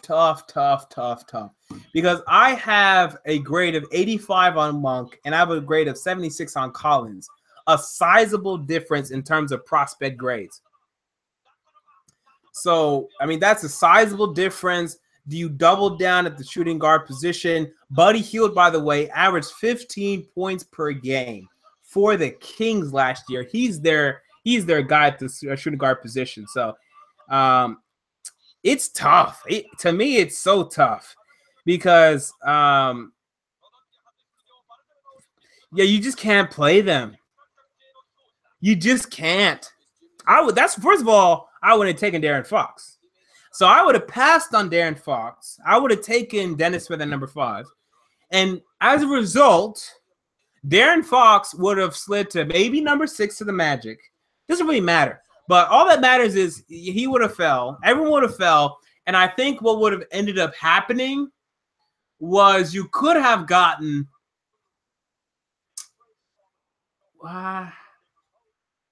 no, you guys are just in a tough spot. You know, the best case scenario was that a small forward would be good enough to be taken to the spot, but Jason Tatum's stock rose throughout the season, and same went with Josh Jackson. So you just weren't able to get a small forward. So, I mean, I think I retract what I said. I think you'd have to take Zach Collins because you just can't play Buddy Hield at the 3 for more than 10 minutes a game. And that means Monk is going to be limited to 20 minutes a game. And that's just not that valuable. And that's for 4 years, for at least 3 years. So, yeah, you'd have to take Collins. Maybe you try to trade back. Here we go. You do have a trade. So the Kings just traded back. So the Kings have traded with the Portland Trail Blazers. The Blazers get the number 10 pick, and the Kings get number 15 and number 20. So the Kings trade back. The Blazers now picking number 10. Who do the Blazers want? Do they want Monk? I don't think so with McCollum, but they could want Zach Collins. In the 2017 NBA Draft, the Sacramento Kings select Zach Collins. All right, Zach Collins. He's going to the Blazers. going all the way to the national championship game, in which they lost to North Carolina. And Collins was sensational. All right. Yeah, the Kings kind of had to do this deal. They were kind of stuck because they couldn't take Monk. They could take Collins, and now the Blazers trade up for Collins. But you know who should have traded up for Monk? Because I think the Hornets are taking Monk. I don't think there's a chance the Hornets do not take Monk. Monk is going to the Hornets. But, man, the Pistons, the Detroit Pistons should have traded up and taken Malik Monk. The Detroit Pistons should have traded up and taken Malik Monk. I can't believe they didn't do it. The Pistons are going to lose Kentavious Caldwell-Pope in free agency because he's going to sign for too much money. They don't want to pay him. So now you have a spot at the shooting guard position, an empty spot, and they should have taken and traded up for Malik Monk. I can't believe they didn't get on that. I also look at who's picking 13? The Nuggets? No, they don't need them. 14, the Heat. The Heat should have done it. The Heat should have traded up. They're going to lose Dion Waiters most likely. But the Blazers, they trade up for Zach Collins. And I like this fit for them. You know, I thought they were going to take Harry Giles with number 15. Maybe now the Kings do. But I like this pick for them. You know, they need another big piece next to Damian Lillard and CJ McCollum. If anyone knows, tell me, do the Blazers have room for a max contract? Not an all NBA max contract, but like could they sign an Otto Porter? That's what I want to know. Could the Blazers sign like an Otto Porter? You know, because I think they're going to look at that small forward position and look to upgrade it now. So if anyone knows about the cap, because the NBA cap is so complicated. Like, no one really has cap room, but they still sign players anyway because you have bird rights and you have this, mid-level exception, you have this, you have that, you have that, you have this, you have this, you have that. So it's hard to keep track of all this nonsense. But, okay, yeah, so Slum tells me, yeah, they have limited cap. So, I mean, look, to me, this is a good pick.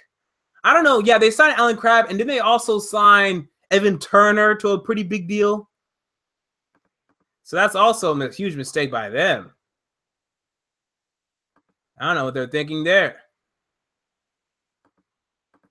Anyway, can I open up?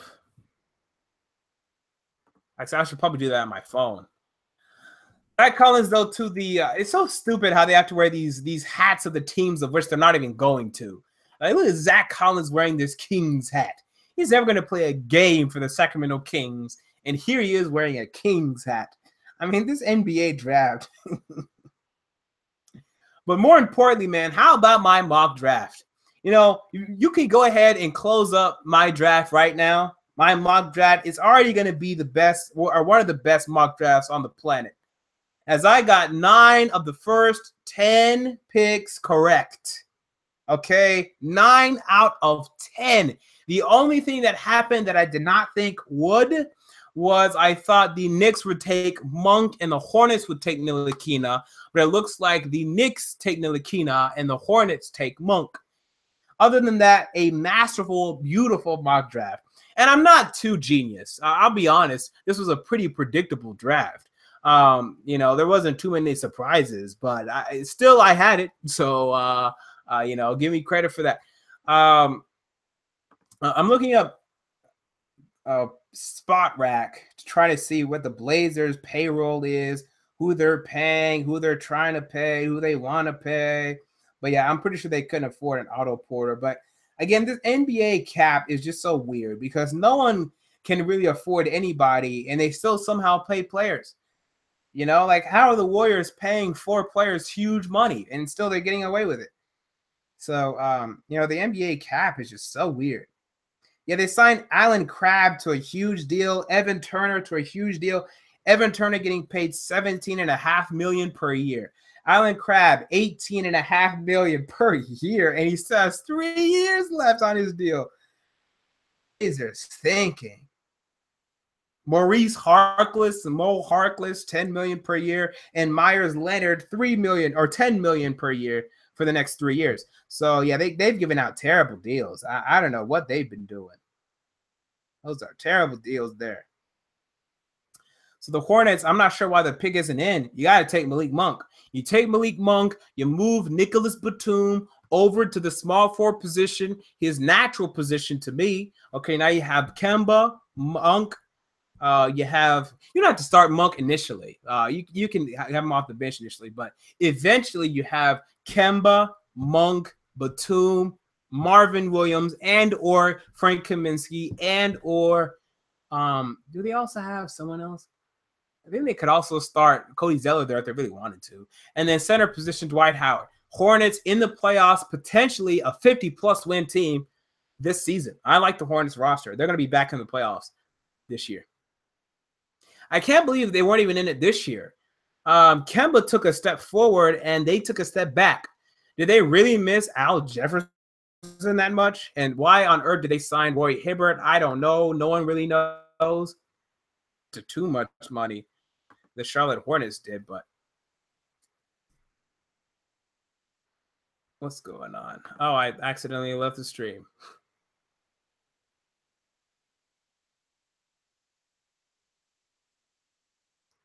Hornets do. It should be Malik Monk, though.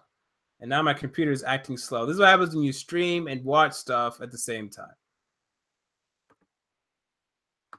When you stream and watch a stream. Oh, yeah, they got to take Monk. They got to take Monk. I understand the red flags about Malik Monk. But look, man, this guy's a big-time scorer, man. He scored 47 points against UNC, led Kentucky to victory, set the Kentucky freshman scoring record. The kid can just score. If you get this guy open on some off screens, he can score. And even in isolation, he can score. You know, even some people question, because he's 6'3", can he score over lengthy guys? Dude, he was doing that.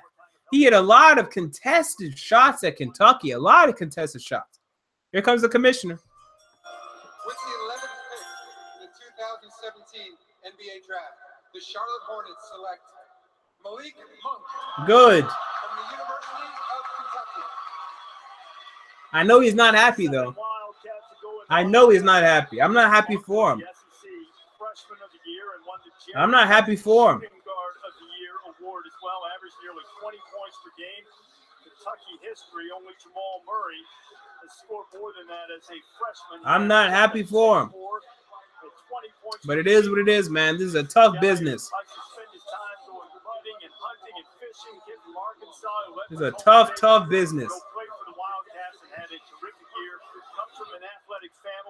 Brother Marcus was a wide receiver on Arkansas's football team. I like hearing that. Basketball at Arkansas, being drafted by the Bears. Marcus also played some pro ball overseas, and he sort of guided Malik along this path, and now it culminates with him being the 11th pick in the draft in Charlotte. By far the best squirrel hunter in the draft.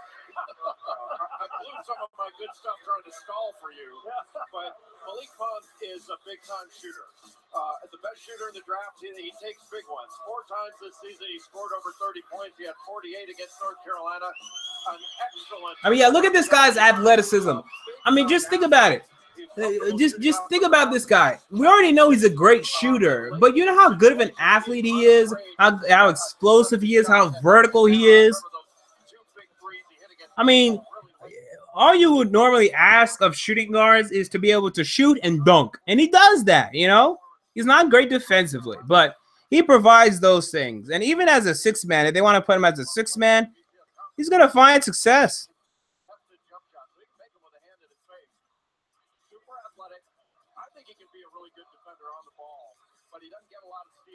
He's going to find success, man.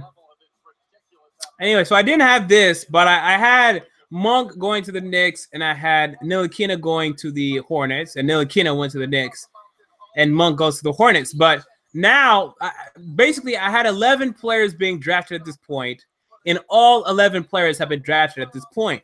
So my mock is looking great. I have 9 out of 11 picks.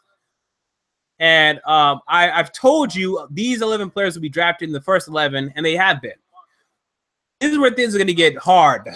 You know, I'm not going to get many picks right from here on. If I get All I want from here on out, I want at least 4 picks right, and I'm happy with my mock. I'm already happy with my mock, but I'd love my mock if I can get 4 more picks right in this entire draft. I have the Pistons taking Luke Kennard, but I struggle with this one because they could easily take Donovan Mitchell out of Louisville. You know, they need a shooting guard. Donovan Mitchell and Luke Kennard are that, so I expect them to take a shooting guard. I'm looking at my phone real quick, just looking through Twitter and the live chat. So I'm looking out for that. But as of this moment, 9 correct picks in my mock draft. I should rename my mock draft 2017 NBA Draft Spoiler Alert, because I've spoiled the draft. I spoiled it for myself because I've seen only 3 things today that have been interesting to me. Jimmy Butler trade, Millie Keenan to the Knicks, and Monk to the Hornets. Those are the only things that have been interesting. Everything else I already knew. Oh, it's a spoiler alert, man. I spoiled the draft, man. Hopefully you didn't look at my mock draft because I spoiled this entire draft. Oh, man, I'm cocky today. Yeah, someone said the Hornets should trade Michael Kidd-Gilchrist. You know, I mean, I don't love Kidd-Gilchrist, but as a defender, he's good, and you could use that. But I want him off the bench. I definitely want him off the bench. He shouldn't start. He shouldn't start. I know that. He's just not efficient enough to start. He's a waste of a starter. I know that.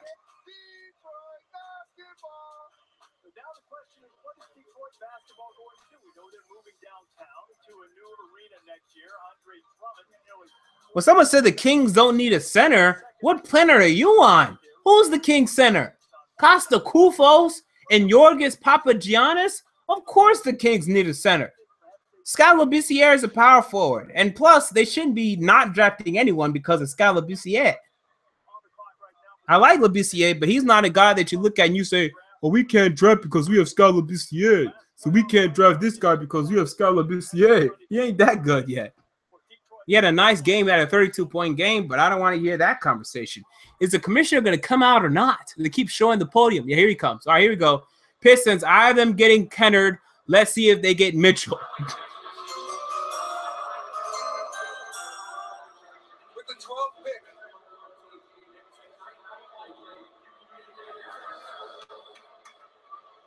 Wow. With the 12th pick in the 2017 NBA Draft, the Detroit Pistons select Luke Kennard. Boom! I believe I had this. I believe I had this.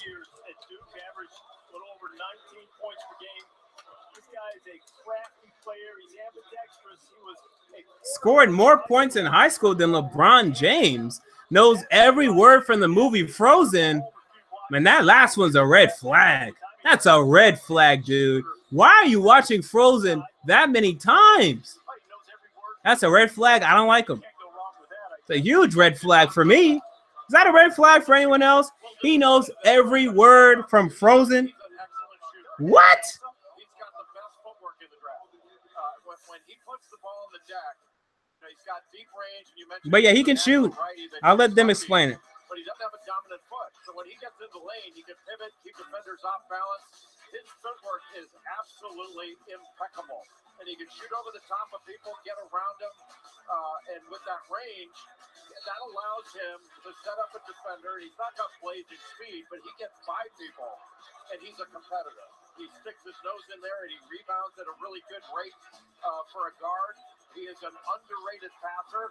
The only issue, maybe he doesn't project to be a great defender at the next level. He wasn't necessarily a great defender when he was at Duke, but I think his offense, he's going to be able to hang. And he moves really well without the ball. Excellent offensive player that can really score in a variety of ways. He had 19, 20-point games last season. You see Luke Kennard coming up to shake hands with Adam Silver. He's not, I understand he's not an explosive guy. I think he is a really good athlete. He's got exceptional hands. Someone said I'm stroking my ego. You're right, I am. Old school way. Like athlete now means run and jump. You used to be able to be, you were skilled and you could play a lot of different sports, do a lot of different things. That's him. That's what he can do. Will it be enough to lead him to replace Kentavious Caldwell-Pope, who's a restricted free agent? Oh, not at all. I just think Haroon M says he's 12 for 12 in his mock draft. You got to prove that, son. I need to see that. You better send me proof. I want to see time proof of that, or I ain't believing you.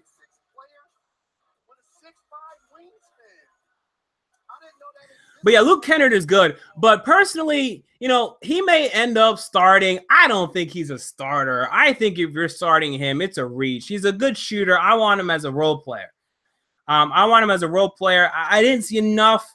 I like his IQ. He can pass, but I didn't see enough defensively in terms of his athletic potential, his length, or anything extraneous to say that this guy needs to be a starting shooting guard in the NBA. I just didn't see that. But I think he's going to have to start for the Pistons maybe eventually because they're going to lose Kentavious Caldwell-Pope. And, yeah, so, I mean, we'll see what they do, but I don't love – I mean, this pick is fine. I don't hate this pick, but I feel like they're going to end up starting him, and that's going to be a mistake. I actually prefer Terrence Ferguson over Luke Kennard, not because I'm convinced Kennard or Ferguson is going to be better than Kennard, but because Ferguson has a way better ceiling to me. I had Kennard where on my big board? I had him 17th, and he just went 12th. So it's a reach, but I don't hate it. I haven't been grading today. I'm going to give my grades tomorrow. Let me just do that. But, you know, this is a fine pick. So with that said, I do want to have I have a Pistons guy. I have a Pistons fan that I know. I want him to come in here and talk about this deal, about this pick. So I'm going to send this link to him, if you will allow me for a moment. And let's see what he says. I know he said he didn't want Kennard, but he has him now. So that's a shame for him, but that's just the truth. Jay Williams on the board talking about what Luke Kennard is going to add to the Pistons. No need to put the ball down the ground. That's a quick jump shot, but still showing his versatility, showing that skill set, putting the ball down the ground, creating space. Daniel Tremol saying that the Heat are going to re-sign Waiters. I've heard the opposite. I've heard the Heat won't re-sign Waiters. I heard he's gone. I heard he's going to be too expensive for them. And they shouldn't re-sign Waiters, by the way. I mean, he was very good this year.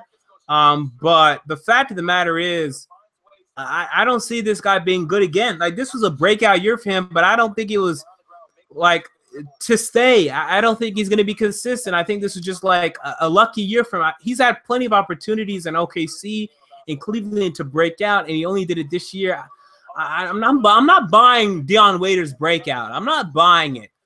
You know, who else has had a year like this? It doesn't happen often. Okay, here we go. Here comes the commissioner. Donovan Mitchell goes to the Denver Nuggets. What are they doing? Okay, someone said they're trading this pick to Utah, though. Is that true? Are they really trading it to Utah? Okay, yeah, they did. Okay, that's fine. Because Mitchell to Denver would have made no sense. Would have made absolutely no sense. Oh, Grant Snyder's here. Hey, Grant. I did want to talk to you because I got your comment on Patreon a couple days ago. I'll send you a message, actually. I'll send you a message, Grant. Or I'll send you a comment after this stream because I'm just too busy right now. Let me turn on the light.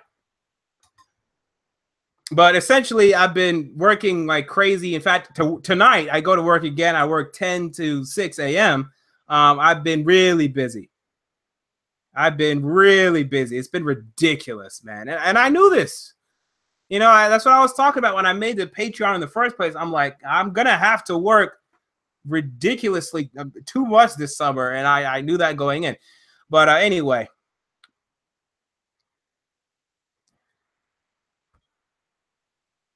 Donovan Mitchell goes to the Utah Jazz. Now, what do they give up? The Jazz had a couple picks. The Jazz had the 24th pick, and they also have like the 30th. So did they trade both of those? What was the deal? Does anyone know the deal of this trade? Details of this trade? Well, anyway, here we go. We have a Pistons fan in the chat now, in the Hangout. Kuda Charamba is joining us, local Detroit Pistons fans. Kuda, what is your thoughts on the Pistons taking Luke Kennard with the 12th overall pick in the 2017 NBA draft? I'm at a loss for words. This organization has disappointed me so many times. It's my own fault, really. I said before the draft that we were probably going to do nothing and end up taking Kennard, but you know, Malik Monk, he kept dropping and dropping. I thought there might be a chance. There may be a chance you may get Monk, but Charlotte, they did the right thing. I mean, him and Kemba, they're just going to terrorize this next season. And we ended up getting the great White Hope Kennard. I mean, this could not be a worse pick. We literally just ended up drafting Dyke Kyle Singler. That's what I like to call him. The only good thing he can do is shoot the three ball, and if the three ball's not going down, then he's worthless. Like, he's nothing. Just look at his achievements. It just made me upset. Like, two-time Mr. Basketball. He's from Ohio. He scored more points than LeBron James in Ohio. And this was my favorite one. He knows every word in the movie Frozen.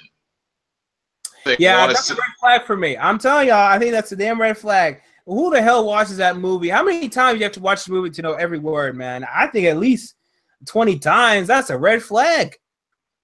I mean, that worries me. I know that floor spacing was our main problem last season, so that is something we need to address, but this is not the way to go. I mean, we're in year 4 of the era of Stan Van Gundy, and things are not looking great. I mean, last season we made the playoffs, but this season has just been terrible. I mean, Reggie Jackson, he's turned into an iso ball player who literally cannot get us an offense going. Andre Drummond, he's regressing. I mean, last season he made All-NBA, but this season he's shown no improvement in any of his game.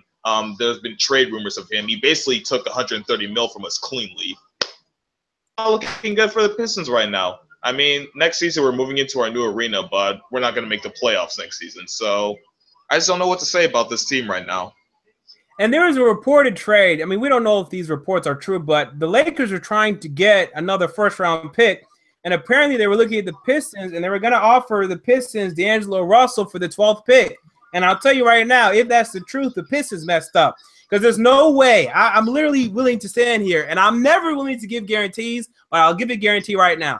There is no way on this planet that Luke Kennard is better than D'Angelo Russell. It's not going to happen. There's literally no way.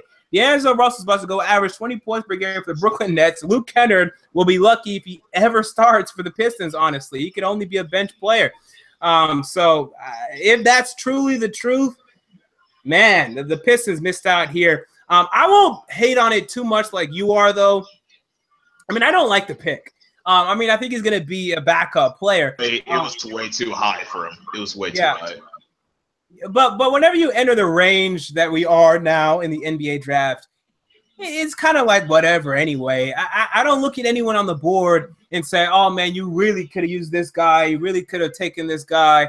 You know, it'll be a huge mistake. I don't look at that. But, yeah, it wasn't a great pick. You guys are stuck, really, which is why I don't know why you didn't take D'Angelo Russell.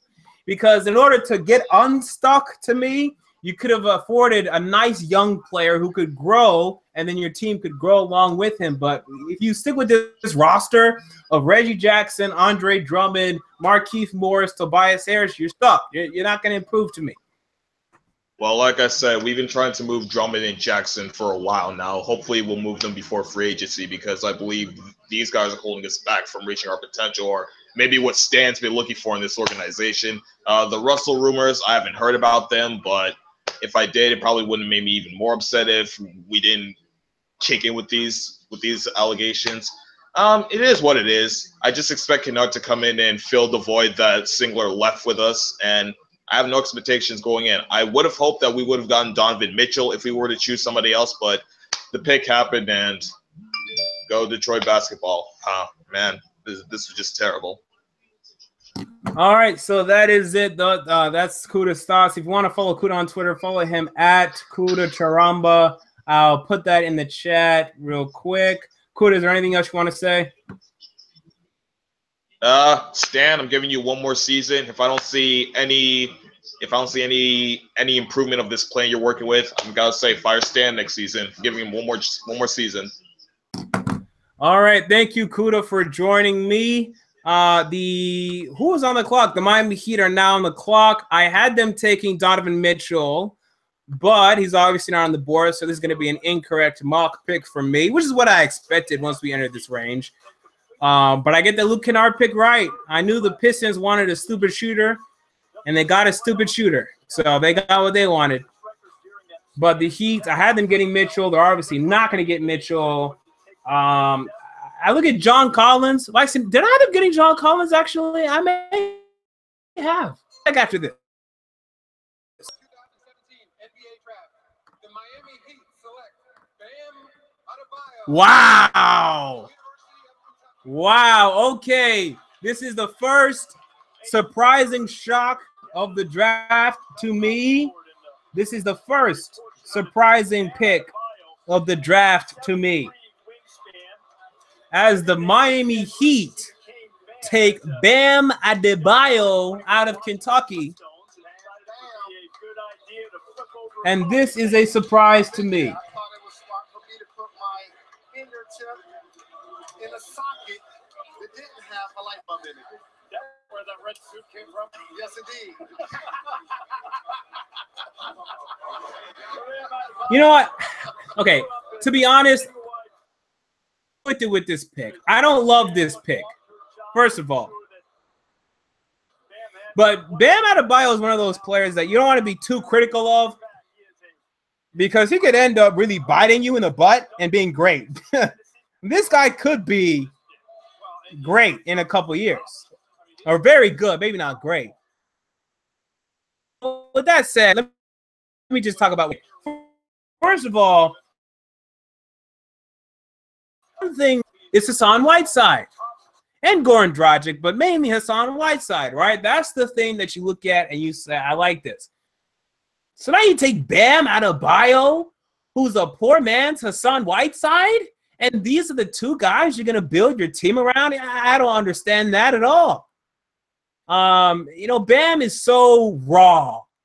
To me, he's very raw. Like, he has a lot of defensive upside. Like, you see him taking the ball away from a point guard, finishing at the rim in transition. He has a lot of potential. He's decently fluid, athletic, but he doesn't have an outside shot. And in the few games I scouted him during the season, he just looked so raw. You would sometimes throw the ball down to him, down low, and it wouldn't come out. It ended up going into some sort of like black hole turnover, you know, being sucked out like a vacuum. Like it ends up going either in the basket, out of bounds, or to the other team's hands. Or, I mean, that's pretty much it. Like, he doesn't pass the ball out of the paint enough for me. He's a good rim protector, but I don't think he's a good rim protector. I don't think he's great. This is a poor man's Hassan Whiteside. He's 2 inches shorter. He's a poor man's Hassan Whiteside. So now you have Hassan Whiteside and a poor man's Hassan Whiteside. And I don't understand what kind of team you're building. I just don't understand it. Now, with that said, I don't hate it. Because, again, when we enter this range of the NBA draft, I think you kind of have to go for upside. And he certainly has it. But I would have preferred the upside of an OG Anunoby or a Terrence Ferguson over Bam Adebayo. You know, that's what I would have preferred. Or and if you wanted just a starter, if you just wanted someone not even upside, let's just go for a starter. Then how about not Harry Giles? How about TJ Leaf out of UCLA, who to me is going to be a starter in the NBA? I don't think he's ever going to be great, but he's going to be a starter. He's going to be decent. He's going to do his thing. No one's going to look at this guy and think that he's a bust. You know, to me, that's the safe pick. So I'm not really sure what the Heat are thinking here. I just don't understand it. But anyway, that's it for that pick. And again, this is where my mock draft is going to go off the rails a little bit. So that's what I'm expecting, and it's not surprising me right now. If I get 2 more picks right in this entire draft, I'll be happy. I'll be very, very happy. So is there any updates on the Paul George deal? Or is that going down tonight? Because that's the last big piece of news that's going to happen tonight, if anything.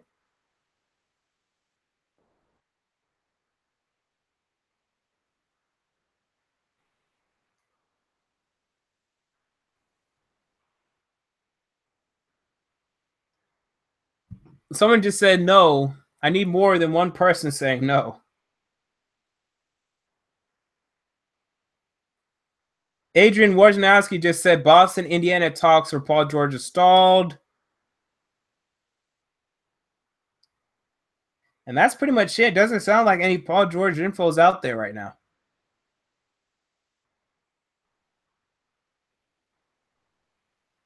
Really, no Paul George trade. Let me just go to Woj's Twitter because I think that's the best place to get a bunch of info pretty easily. I just got spoiled with the Kings pick, but that's fine. Let me see when the Kings are about to pick. Oh, it's on commercial break. Okay. I got to tell you this, though. So the remember Utah traded up to number 13? I think Denver won this trade. So the trade was Utah gets the number 13th pick. Denver gets the number 24 pick and Trey Lyles. So Denver moves down 11 spots and they get Trey Lyles. And Trey Lyles is a guy that can play. He's just been behind Derek Favors and Rudy Gobert.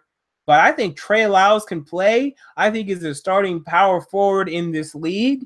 And I think the Nuggets have gotten a starting power forward in this league. He just has been behind these other guys. He dominated Summer League last year, Trey Lyles. He dominated. He did great. So I actually really like this deal for Denver.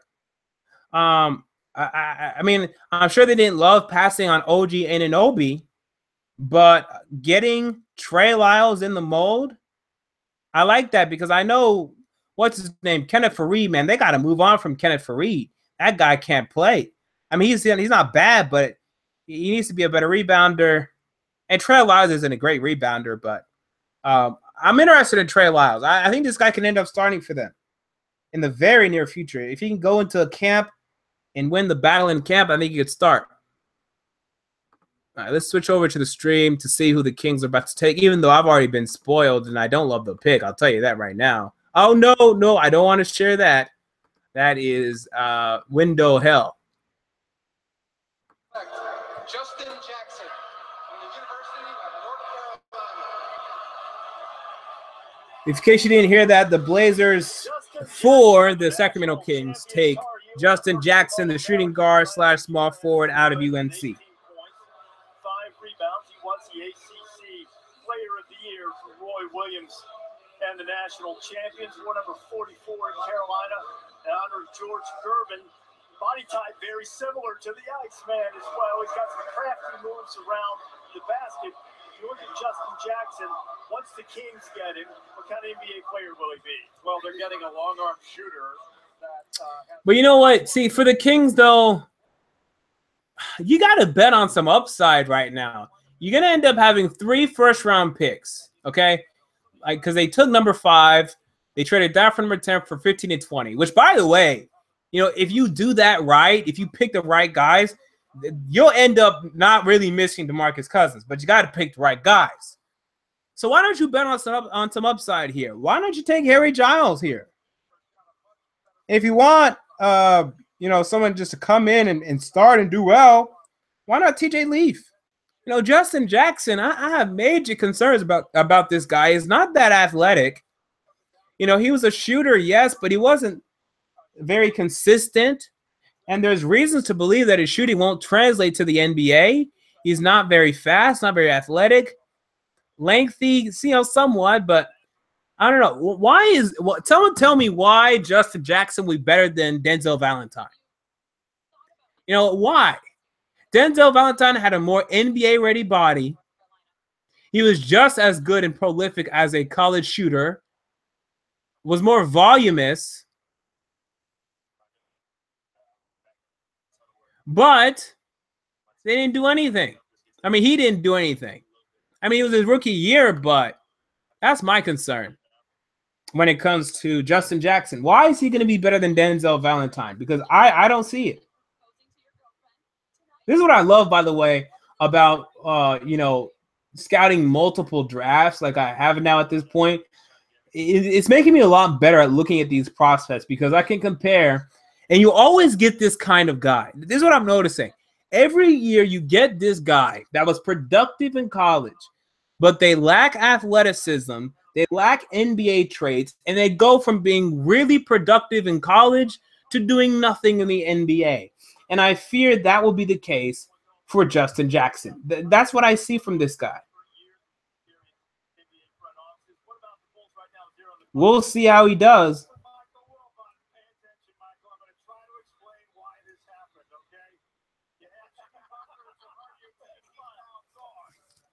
I actually want to hear this. You got to trade your best asset. So they trade Levine. Forget about how he fits with Rondo and all that. The next move is Rondo gets bought out. He can get rid of $10 million. They're gonna buy out Rondo. My God. You bring him in. Look, I'm even going to say that Dwayne Wade now likely is a buyout candidate. What? If the Bulls do all this, they're a bunch of idiots, dude. They're a bunch of morons in Chicago. Now what are we at? They have what a horrible lineup.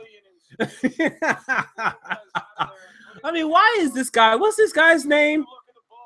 Is this Mark Stein? Who is this? But at least it declares a new direction where they're younger, they're different. Okay, I don't know what this guy's name is, but dude, do you realize how horrible the lineup is that you just put on this board? This might be the worst lineup I've ever seen in the NBA. He just made a lineup of Chris Dunn, Lauri Markkanen, Zach LaVine, Nikola Mirotic, and cap space.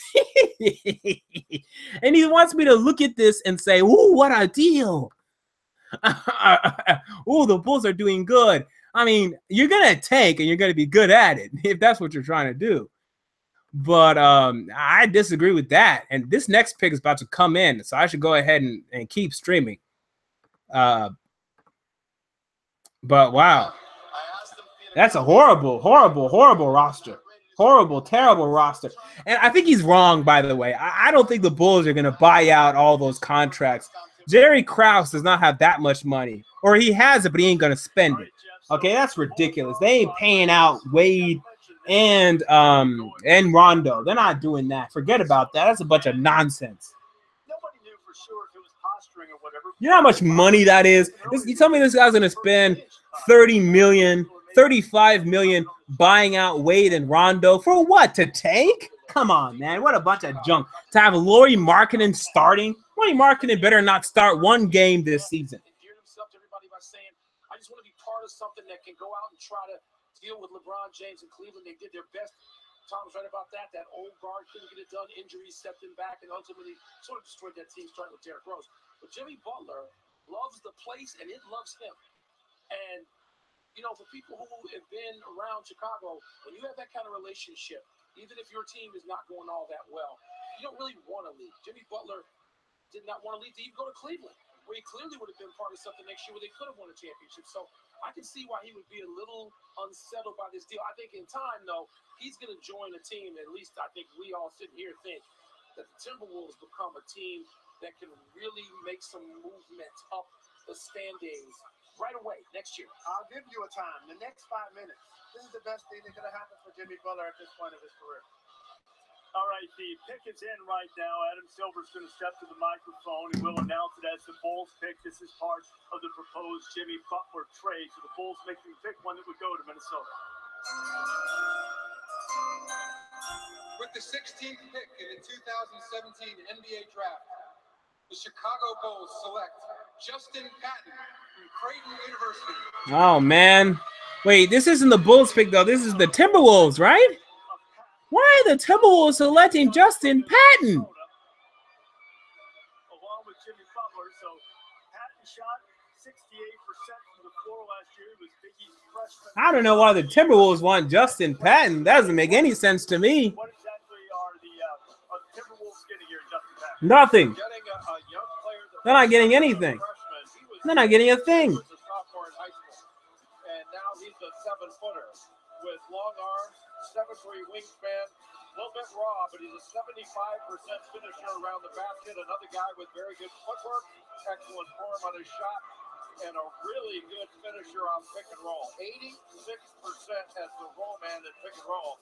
And he's got excellent potential as a shot blocker. He can really run. He may be a little bit raw in certain areas, but he's got a very good skill level, and he's got the ability. Okay, so you're taking Justin Patton, who, man, this guy, I think he's a bust. In case you didn't see my big board, I gave him a grade of 60, which basically means he's going to be a bench warmer with a chance to contribute. I think he's going to be a bust.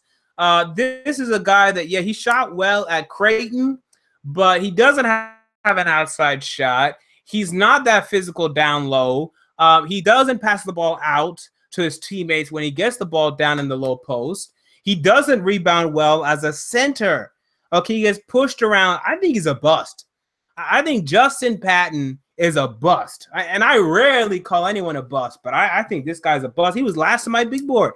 You know, I only ranked 26 players, and he was 26. If I would have ranked 35, he could have been 35, you know? I'm not a Justin Patton fan at all. I don't think he's going to have a role in the NBA.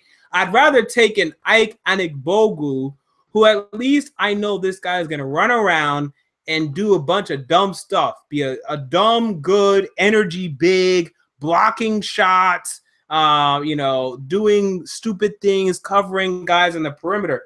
Justin Patton, I think he's a poor man's Jahlil Okafor. Poor man's Jahlil Okafor. And that's who they just took. They just took a poor man's Jahlil Okafor. That's something I don't understand.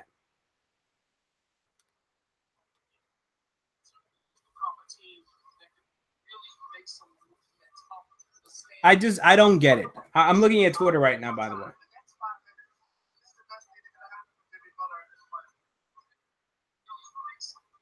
Whatever. So I don't get it. I'm looking at Twitter right now, by the way. I don't understand why they made this move. This move does not make sense to me.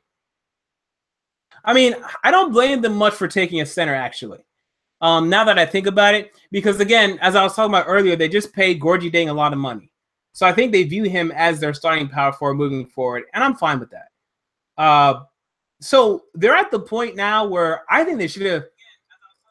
I think maybe they should have taken like another center or a different power forward, but they kind of need to start filling their bench at this point. Ideally, there'd be a point guard available that you like and you take, but Jalen Evans will be a complete reach to me, and that's it. There are no point guards available, so I actually have no problem, now that I think about it, with the Timberwolves taking a center. I just think they took a bad one. I think this guy's not going to play. But I would have taken TJ Leaf. I mean, TJ Leaf is falling down the board. I don't know why.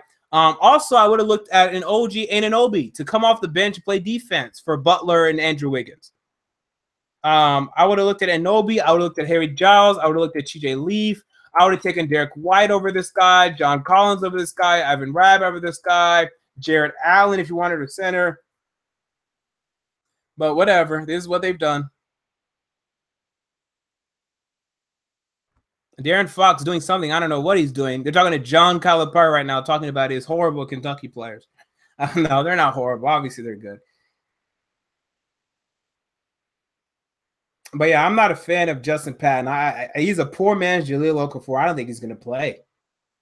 Yeah, someone take the massive athlete Terrence Ferguson. I look at the Bucks to possibly do that because the Bucks love taking these high upside guys, and it's been working. You know, it's been working. They took Giannis.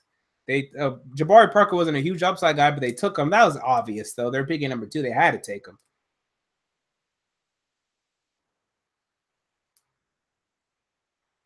Carlton Davis said he can shoot anywhere from the floor. I hope you're not talking about Justin Patton. Oh, you're talking about Justin Jackson. Okay. He can shoot all over the floor, but he's inconsistent. And his body, I don't like his body in terms of the NBA. I don't think it's an NBA body at all. He's a complete role player. Never going to start, hopefully.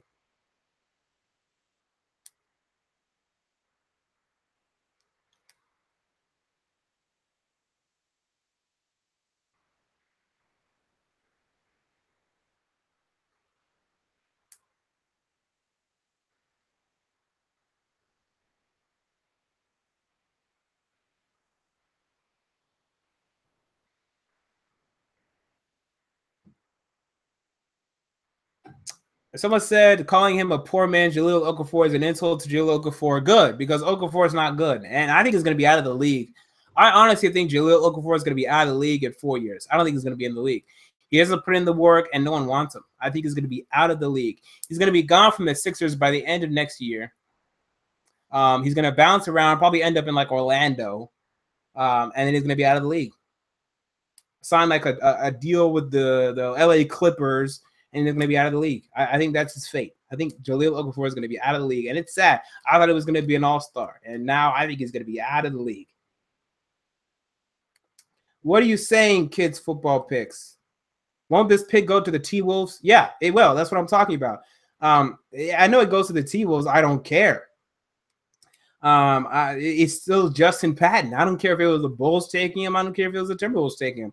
I'm not a fan of Justin Patton.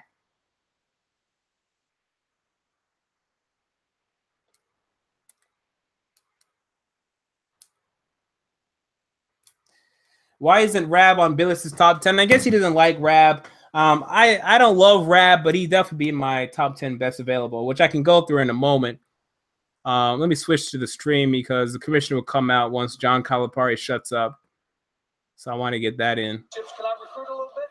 They're on lifetime. But nobody's going to stop you. I mean, even if I try, nobody's going to stop, right? So they need that year, and a kid like Malik needed that year. Hey, Coach, when a lot of major collegiate coaches felt like it was taboo to embrace the one-and-done culture, you see a night like tonight where 10 freshmen go in the top 10, which has never happened in an NBA draft. Do you feel like it's your job to develop young people to be really good collegiate players to win you games, or more importantly, to get them ready for the next level? Well, I'm about these kids. If I'm about them, Jalen, and I love them, they'll love each other. If I'm about them, they want to win. And they don't have to worry about themselves. They can worry about each other and winning. That's been what we do. And that's how we do it. And I'd say this, look. Someone said why I don't like Okafor. Yeah, you're right. He's a decent post scorer, but no one plays like that anymore. No one wants to play a center like that anymore. His role is so limited. He doesn't rim protect. He doesn't rebound. He doesn't run the court. I'm telling you, give me 5 years. Maybe not 4 or 5 years. Okafor is not in the league. Okay, remember what I'm saying. 2022, Jahlil Okafor not in the NBA. Pat Riley gave me the greatest compliment. He says, your kids come in this league and they're all good teammates. Because they all had to share. They all had to give up something. John, I really like the way you are. You actually are done. But I like the way you've refined that answer over the years of doing both. About the yeah, and his effort isn't there. He hasn't been practicing well. He hasn't been putting in the work ethic he needs to. He doesn't work that hard. He has a poor work ethic. He's going to be gone in 5 years. Milwaukee Bucks are about to make the pick. It will be 17th overall. Let's go to the podium now and the commissioner, Adam Silver. Okafor could be Brook Lopez, but Lopez worked on his outside shot. Well, Okafor isn't. 2017 NBA draft. Select DJ Wilson from the University of Michigan. Okay, I'll be 100% honest. I did not watch any film on DJ Wilson, so I'm gonna be listening to them like y'all.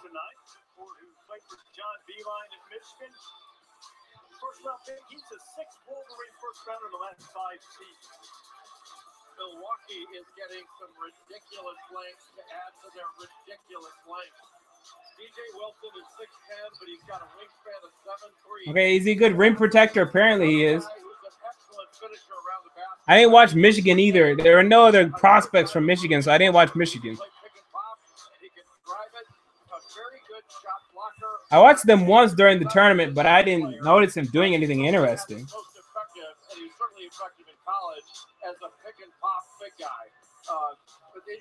Yeah, I think this is too high. I never saw him this high. With his footwork, he's got a chance to be an outstanding player. He's really good. I called Big Ten games this past season. He did have a tendency at times to disappear, but he played his best ball late in the season, the Big Ten tournament, and also in the NCAA tournament. I agree with you. A versatile performer, and Milwaukee continues to embrace what I call positionless basketball. Someone asked why he went to Brooklyn. I mean, well, look, this is a 2-round night, right? He's going to be drafted by the second round. Even if you're drafted in the second round, you could walk up there and shake the commissioner's hand, although it won't be the commissioner, it'll actually be the Mark Tatum, the vice president. So you can go. If you're going to be drafted in the second round, at least you can go. Because it's still all happening in the same night. They just showed Frank Mason. Why would you show Frank Mason? I mean, that guy's not getting drafted in the first round at all. And not even anywhere close. Like maybe in an hour and a half, you may hear his name called. By the way, this draft is going a lot slower than I thought it would. I'm not even going to be able to stay for the entire first round because I have to be out of here by like 9:15.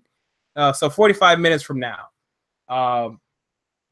So, yeah, I won't get through the entire first round because I still do have work tonight. But I got through enough. Maybe a Paul George trade will go down. If it does, I'll talk about it tomorrow. Tomorrow, I actually have a day off. It's a miracle.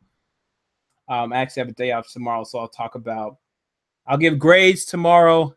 I'll talk about any big trades that go down tomorrow. But I will be out of here in 45 minutes, and we'll probably be at like pick 25 at that point if we're lucky, because it's kind of going slower than I thought. I thought the NBA draft goes quicker than this. Maybe my view's been distorted. It took us 2 hours to get through 17 picks. Yeah, so there's no way I'm going to make it to the first round.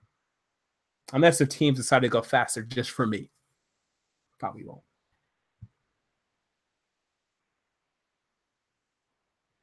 I'm surprised Harry Giles hasn't been drafted yet. I'm surprised TJ Leaf hasn't been drafted yet. I'm surprised. Let me give my top remaining prospects. Let's do that.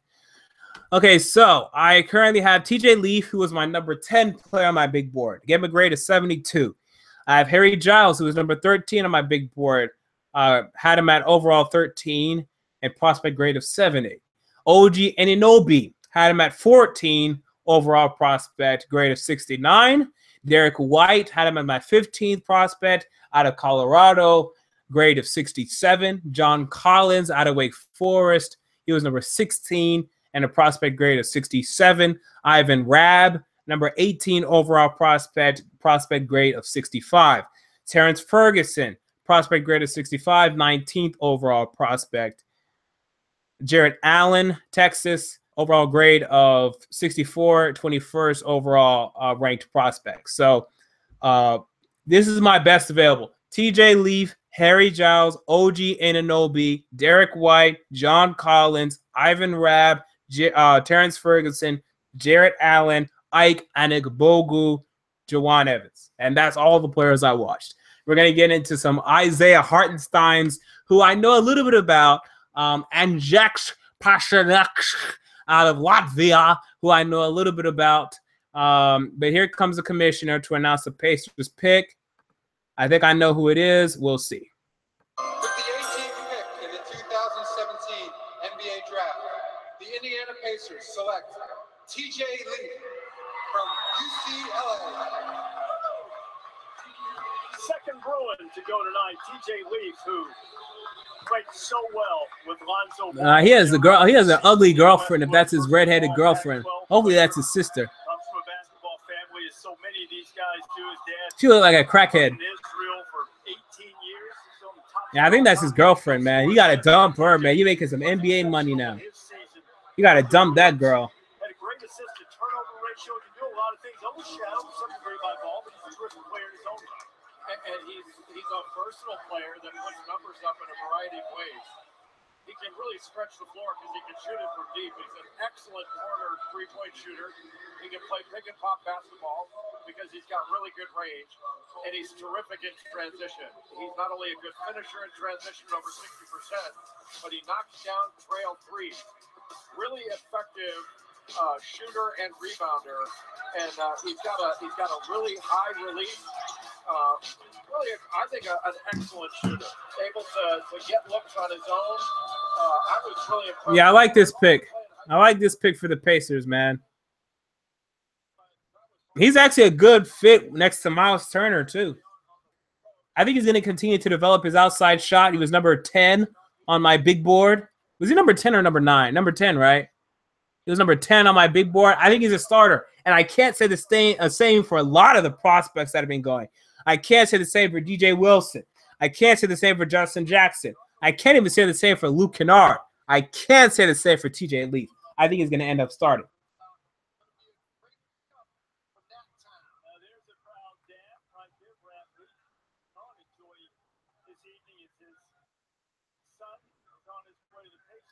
H-Town girl. Is this actually a girl? H-Town girl, are you actually a girl? Do I actually have a female that watches me? Because my demographics tell me it's 98% male to 2% female. But H-Town girl is saying that don't be mean. It's not all about looks. Well, good.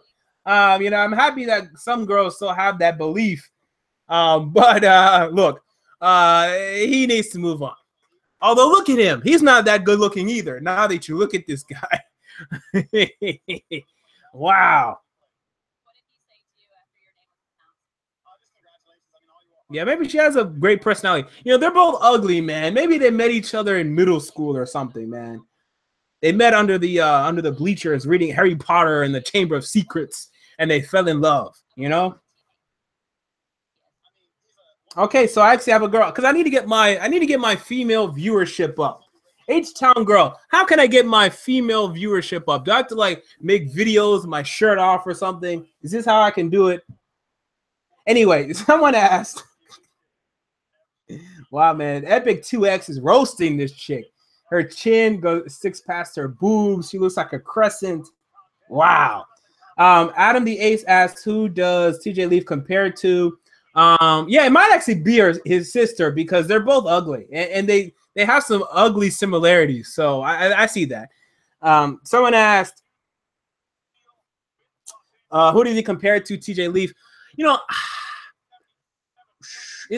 He has some Pau Gasol in him. I see some Pau Gasol in him. But no. I don't want to say Gasol because he's way more athletic. This guy's actually athletic. I know he's white, so he doesn't look athletic. This guy's a nice finisher at the rim.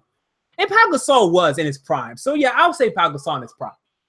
Just think of it in his prime. Also, some Patrick Patterson. Yeah, H-Town girl says, leave your shirt on. Well, I don't know. I need to get my female viewership up. That's all I know.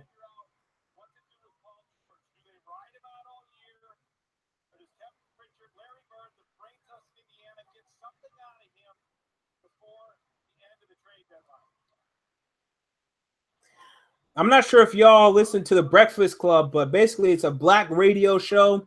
It goes on in the morning, and one of the hosts, Charlemagne the God, he was talking about how a lot of the girls tonight in New York are going to be looking to take advantage of these NBA draft players. So if that's the case, TJ Leaf, go and get you some tonight. But don't wife them up. And don't be paying no child support. NBA draft. The Atlanta Hawks select John Collins from Wake Forest University. All right, so I did not have this in this mock draft, my final one, but I did have this in my second to last one. I won't count that. I'm just saying. This guy's a throwback power forward. He's a guy that can do some work inside. I also kind of compare him to Julius Randle. Good rebounder, but kind of a back-to-basket guy. I think he's a better shooter than Randle, but not much better at all. And Randle is much more of a off-the-dribble, drive guy. But they're similar in that they're throwback power forwards. They like to operate back to the basket. So the question is, Collins, will he be able to play valuable minutes?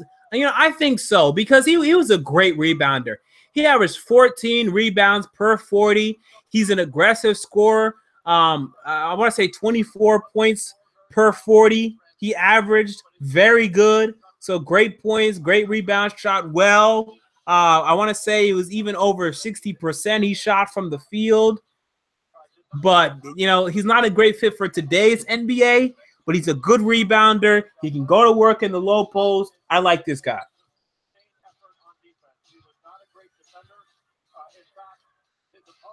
Yeah, he wasn't a great defender, not a great rim protector.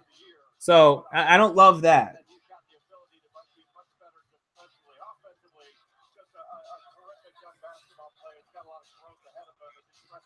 And I just checked. Yes, I had this in mock draft 3.0, but I did not have this in, 2.0, but I did not have this in mock draft 3.0. I had the Hawks getting TJ Leaf. So I was one pick off on that. But my mock draft is pretty much ruined at this point, which I expected. I knew after Luke Kennard, I got lucky with Kennard. I knew after Zach Collins, I was in trouble. And I got lucky with Kenner, but then after that, I've been in trouble. This is what else I have for the rest of the draft. I had the Blazers getting Justin Jackson at 20. Cannot happen. I have the Thunder getting Terrence Ferguson at 21. That really could happen. I have the Nets getting Justin Patton at 22. He's gone. Can't happen. 23 had the Raptors getting Ivan Rabb. That could happen. Jazz getting Semi Ojeleye at 24. Jazz won't pick there anymore, but still, that could happen. Magic getting Bam Adebayo at 25. That won't happen. Blazers getting DJ Wilson at 26. That won't happen. Lakers getting Derek White at 27. That could happen. Lakers getting Caleb Swanigan at 28. That could happen. Spurs getting Zex Passanix at 29. That could happen. And Jazz getting Tyler Lydon at Syracuse. That could happen. So out of the remaining 11 picks, only about 8 can happen. But we'll see what happens. That's all I'd say about that. So with that said, let me show my face. That way I don't get taken out for copyright. The viewers have been leaving. I expect that. You know, the draft this is the draft, like the point of the draft where it gets a little boring. It gets a little pointless. This isn't the NFL draft. Like players beyond pick 20, they don't do anything for the most part. You have your occasional Draymond Green or your Isaiah Thomas, but for the most part, they don't do anything. So I don't take it personally.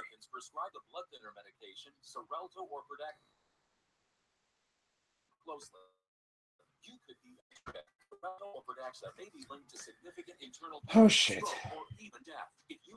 Can't even find my own stream anymore.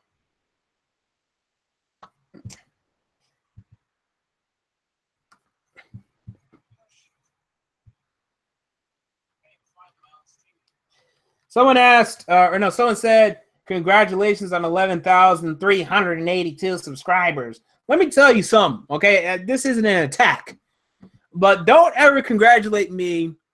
Well, don't ever. No, I don't want to say don't ever. But don't congratulate me on my subscriber count until I reach the following. 25K, 50K, 100K. Until then, don't congratulate me. Because until those milestones, I ain't happy, okay? I'm just not happy. And, you know, since the draft at this point, who cares? I'll get back to it whenever they're about to pick. I can go ahead and go on tangents of my own. You know, here's the frustrating thing about YouTube. Okay.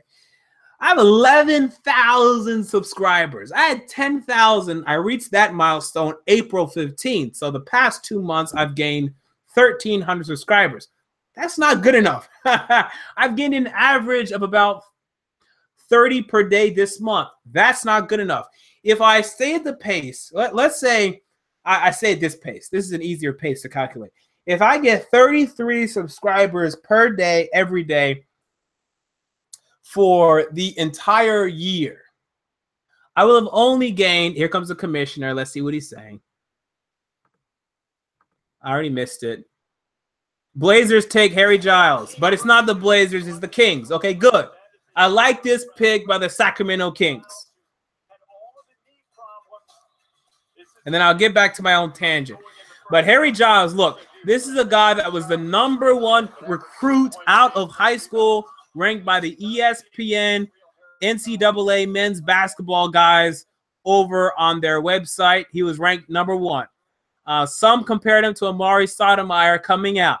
Massive athlete, but he's had 2 ACL surgeries, 2 ACL injuries, and he really lacked basketball IQ this season in limited play. Only averaged about 3.9 points per game this season. But he's a great rebounder, had about 13 rebounds per 40 minutes. In high school, had 16 rebounds per 40 minutes.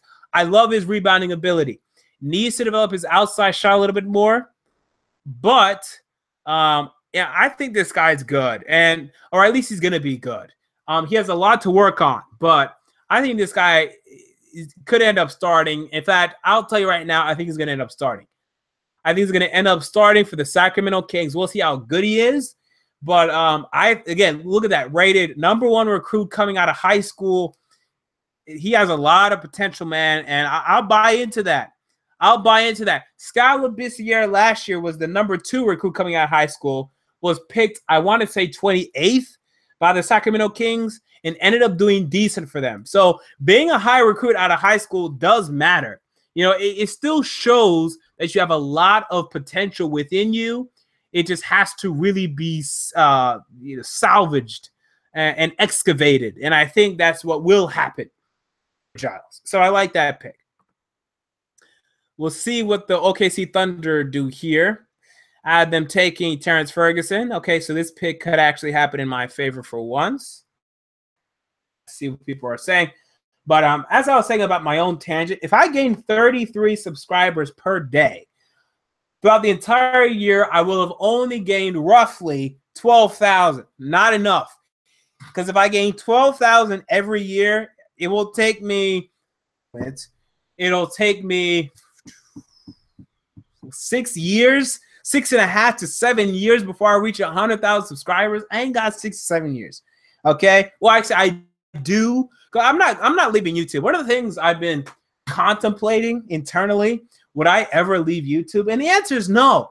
I'm a very ambitious person, a little too ambitious, some people would say, but I'm very ambitious. And I would never be okay. Like, for example, I'm majoring in computer science, right? Even if I become a software engineer, which is what I plan, I would never be content with just being a software engineer. I feel like I need to be doing something that is scalable. It can grow over time. And I really enjoy sports. Like I love sports. I eat this crap up. NFL and NBA, everything else I really don't care about, but that's sports.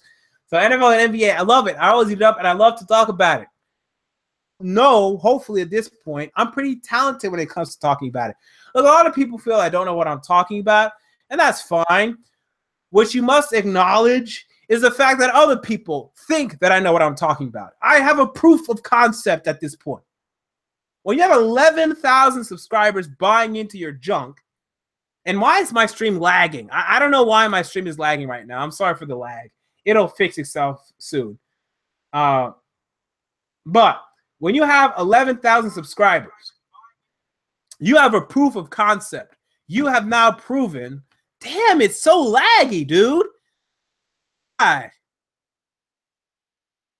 You know what? I'm just going to switch over to the ESPN stream because it's better than my webcam right now. Google Hangouts is tripping. What the hell's going on with my webcam?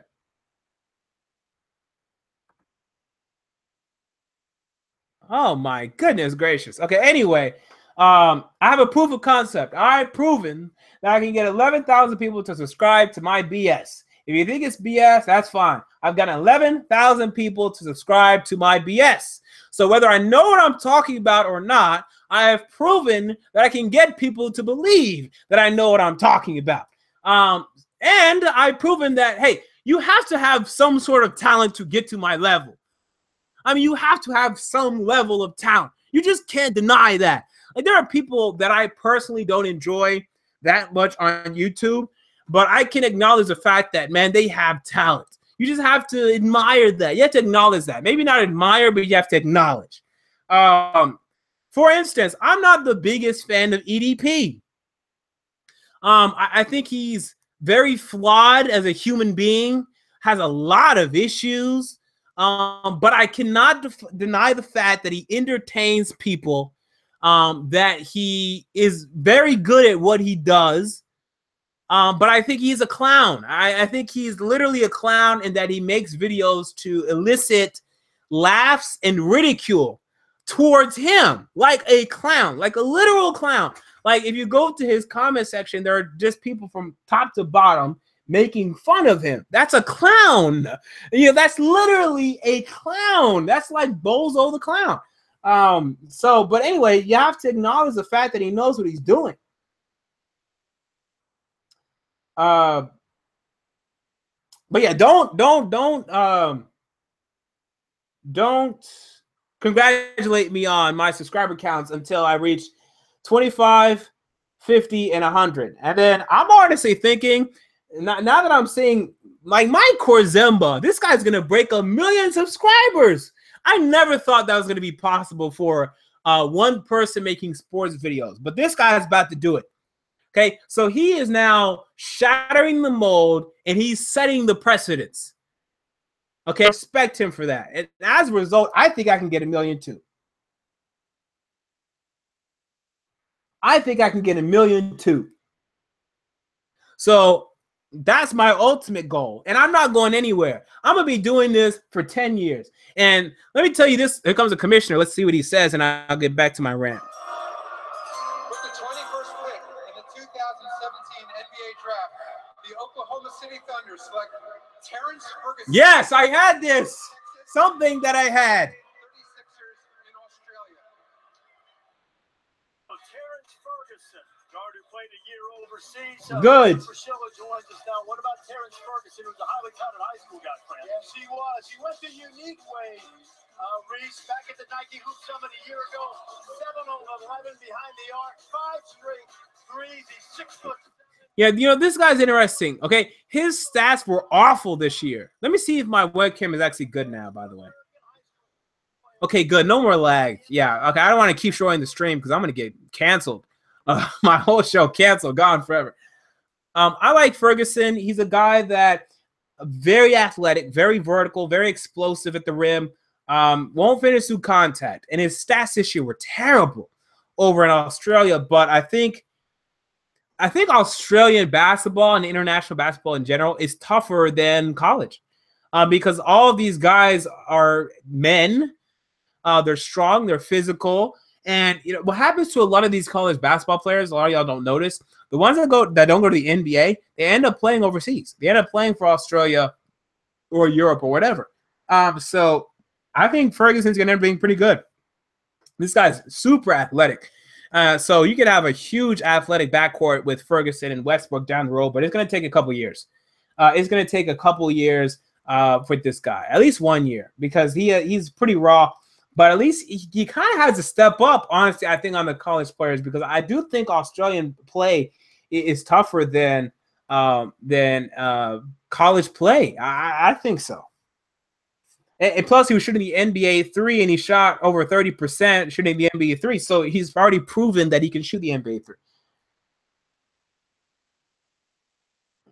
But as I was saying, yeah, I want to reach $1 million. And I think I can do it. One thing that is good about me, I have a lot of flaws. I mean, not many, actually. I have a decent amount of flaws.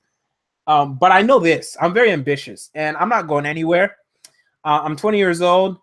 And I'm going to be doing YouTube as long as it exists. Why would I ever leave YouTube? Like, this is easy. This is fun for me. This is the most fun I'm going to get. Like today, you know what my schedule is today? My schedule today was, first of all, wake up, obviously. But I wake up at like 2 p.m. because I worked last night from 10 p.m. to 6 a.m. So I woke up at 2 p.m. I went to the gym from 2:30 to 4, then started doing some pre-draft work at 6 p.m., started doing the draft live coverage. I'm going to do this all the way up until 9:15. I'm going to go to work 10 p.m. to 6 a.m., and then tomorrow I'm going to make videos, and I mean, that's what I'm going to do. Like, this is what I enjoy doing. I'm 20 years old. Like, I don't know. You know what a lot of people my age do in their free time? Like, they'll watch Netflix. Like, they'll binge watch Orange is the New Black. And I'll do that from time to time. But I think this is much more productive. And I can watch Orange is the New Black while doing some content anyway, like while preparing a mock draft. Like, it's something that I'm doing. I'm moving towards something. I enjoy it. I enjoy talking about this sport. I feel like people enjoy me talking about these sports. And for 10 years, I'm not going anywhere. I mean, that's just... I don't think I'm ever going anywhere. I think I'm always going to be doing this. What I may end up having to do, it just depends. You know, I feel like my future is really uncertain. But what I may have to do is I may have to scale back how much content I produce, because in case you haven't noticed, I upload a ridiculous amount of content. Instead of like one day or once per day average, maybe like twice or 3 times a week, and maybe have like an hour-long show on YouTube or something. Recapping NFL games and doing something for the NBA. I may have to scale back eventually, but I'm staying. And even if I don't reach the amount of success I want to, if I just remain and I stay constant with my growth, then I know that at worst, in 4 years, at worst, I'll have 100,000 subscribers. And I'll carry that number throughout my 20s. And then assuming YouTube is around, but I think that's a good assumption. Like, people need to watch videos. Like, I don't think YouTube's going anywhere. I think YouTube is going to be around until someone else makes a video platform, because video platforms to me are just huge. Like, you know how much content is on YouTube? You know how much time I spend on YouTube? You spend on YouTube? I don't think YouTube's going anywhere. But even beyond that, as I open up the SFE website, I'm going to have that. iTunes ain't going anywhere. I can open a podcast on that. The possibilities are endless. I'm not going anywhere. That's all I know. But what I will tell you this, yeah, cable is dying. YouTube, if I'm YouTube, you know what YouTube needs to start doing? YouTube needs to start providing streams to like ABC, NBC, CBS. That way people can just get rid of cable, just go YouTube. Like, YouTube is my service to watch anything and everything. Yeah, I know I'm not going anywhere. And I don't have a podcast on iTunes. I have a podcast on Patreon just to help me through these tough times that I'm facing financially. You know, my Patreon, if everything goes the way I want it to be, it'll be over next year. It's just like a one-year thing to get me through this time, which has been a tough time for me. But financially, I'm not going to cry. I'm not. But my bank account literally went under $100 a couple weeks ago. I mean, it's rough out here, but I've been hustling. That's what I've been doing. And I know this is supposed to be the tough time. You know, I can't cry because this is such a tough time. This was always going to be the tough time. I'm 20 years old. I'm in the middle of college. This was always going to be tough. Here comes the commissioner. Let's see what he's going to say. The Chicago Bulls trade Jimmy Butler. Oh, he's announcing this trade. Justin Patton, the 16th pick, to the Minnesota Timberwolves for Chris Dunn and Zach LaVine, and the draft rights. Oh, wait, no. Am I sharing the wrong thing? Yeah, I'm sharing the wrong thing. My bad. Let me share the right thing. And with the 22nd pick in the 2017 I thought I clicked the right thing. draft, the Brooklyn Nets select Jared Allen from the University of Texas.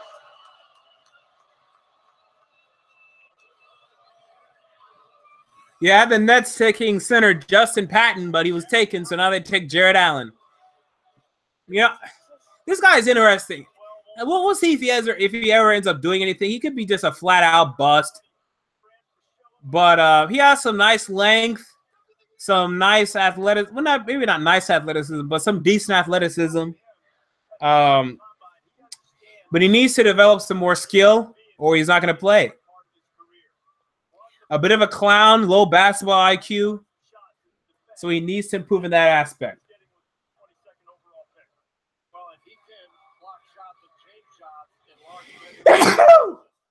Thank you. I know someone said bless you out there.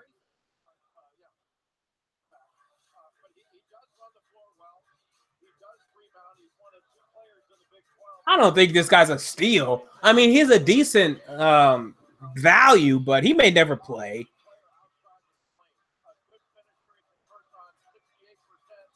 Hey, Slump, if Slump is here, do you want to join the stream? Give your thoughts? Because I only have about 15 more minutes, and then I have to get ready for work. And by the way, I'm a security guard, just in case any of y'all wanted to know. But yeah, if you want to subscribe to the podcast on patreon.com/SFE, let me provide that link right now. I also make movie reviews on here. For only $4 a month, you have access to the MJ Take podcast. Patreon.com/SFE. Patreon.com/SFE.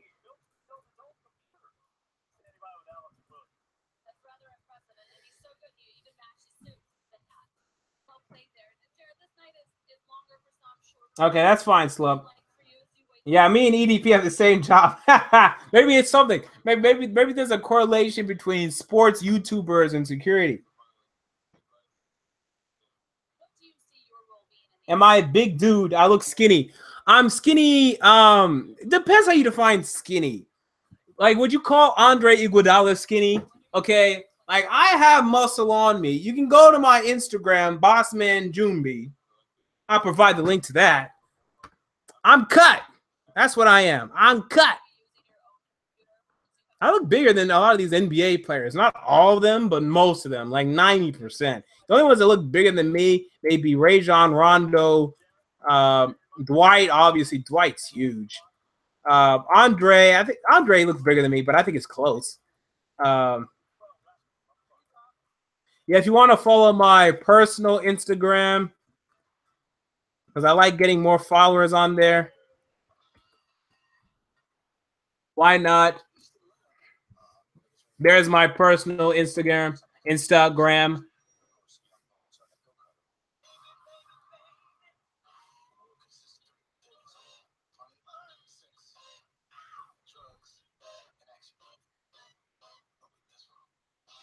And I'm 6'1". I'm 6'1". I currently weigh about 175. Same as Cristiano Ronaldo.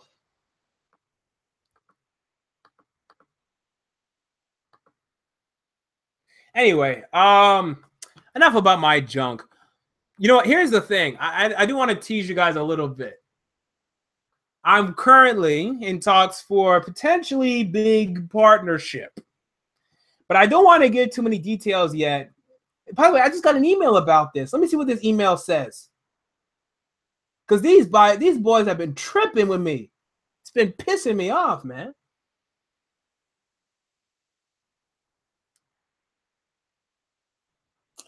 I need to negotiate with these people. I need to negotiate with these people.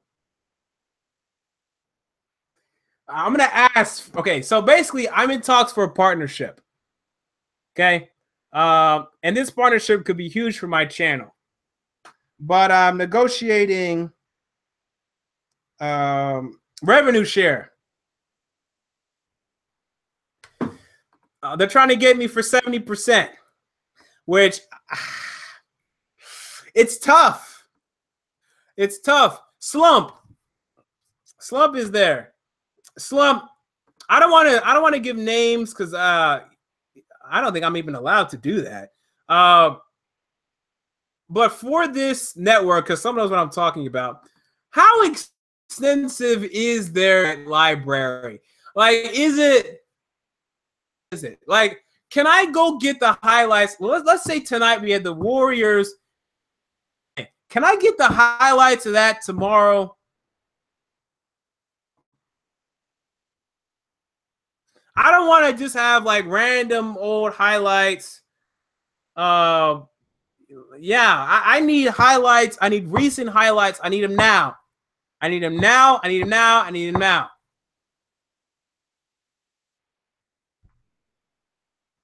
Do you know about that?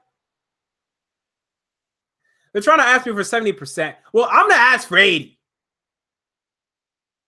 All the footage 8 hours later.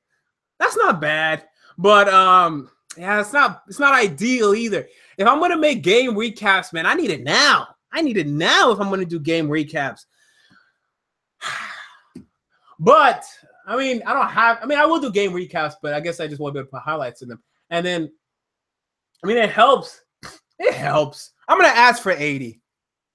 Actually, I should ask for 85. That way they'll tell me 80. 70% is a little crazy, but here's the thing. Because I think Slump, tell me, do you know how much did they contribute to SDC? How much did they really help this guy? And by the way, the Raptors just took OG Anunoby. Do you know how much they helped SDC? Because if I have SDC type growth, the 70% won't matter. Because I wouldn't have gotten the 70% anyway. Like that 70% I will end up with will be a lot better than the 100% without them. Because it's going to be really hard to make it without them, without having it's gonna be hard. You know, the YouTube space now, you need highlights. Like, it's annoying, but it's true. Literally, the only reason I'm not in that Corzemba SDC top range is because I don't have the footage that they have. I feel like that's the only reason. In terms of talking and entertaining the people, I'm just as good as those people. And that's no doubt. Okay, I'd like to see Krizemba carry a live stream. Good. I'm not bashing him, but I think I'm better. Okay, so I'm going to ask for 85. Maybe they'll tell me no. But I feel like it's tough. But I feel like I have to do this, you know? Basically, I won't name the company, but I'm considering a partnership in which I'll be able to have game highlights and stuff. Oh, yeah, Krizemba isn't with them. Is he getting monetization from his videos then, Krizemba? I think he must be, right? Get old footage without copyright. Okay. Okay.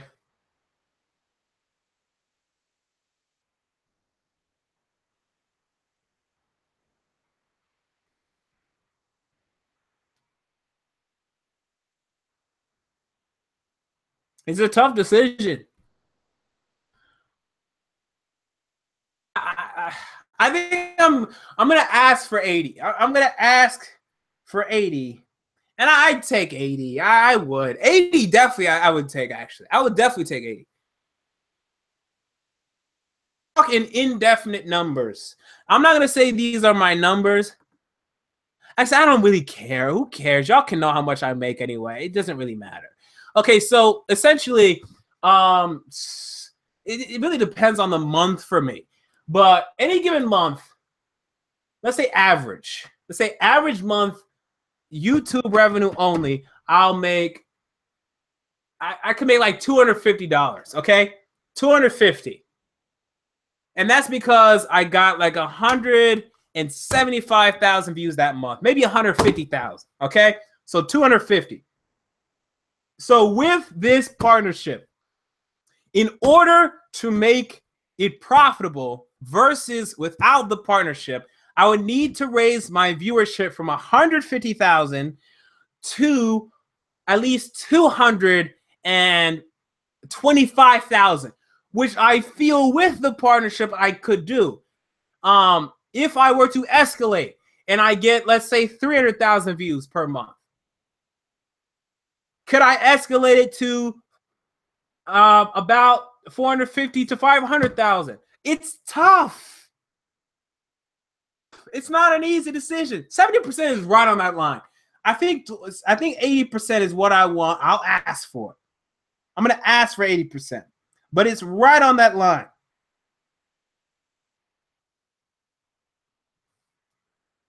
Let me reply to this very important email, and then I'll talk about the draft again. Sorry if you have no interest in any of this, but this is important. It is SFU related.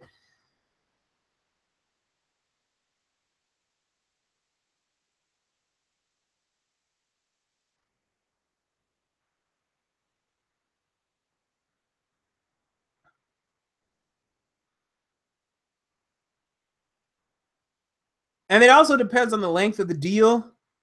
Is it 1 year? Is it 2 years? Is there opt out? Is there no opt out?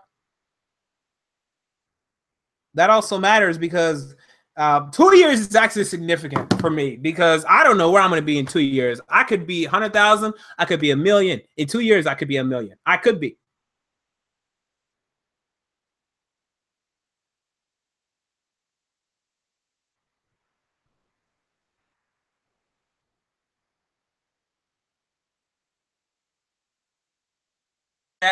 You guys are right. I asked for about 85%.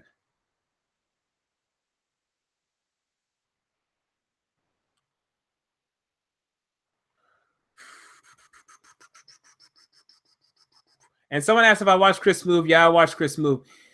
Chris Move is partnered with them, right? You see, Slum, here's the problem though. You're right. If you blow up, you lose a significant amount. But this is the distinction. Would you have blown up without them? That's what you need to consider. You know? A, if you blow up, will you have blown up without them? And B, will you even blow up? Those are very important things. Very important. Man, it's rough out here. But anyway, someone asked, what's my diet for a college freshman? Let me tell you right now, I have not gained nearly enough muscle in college. And that's one of the things I'm working on this upcoming year, because I've been really disappointing myself. I made all of my gains my high school year, and I maybe gained since then, the past 2 years, if I'm going to be completely honest with myself, max 5 pounds of muscle. And that's not good. I need to really improve my eating in college. I need to start buying my own supplies or food from Kroger or something, and getting more protein in, because college food is just not very good. Unless if you're, it depends on what you're being offered.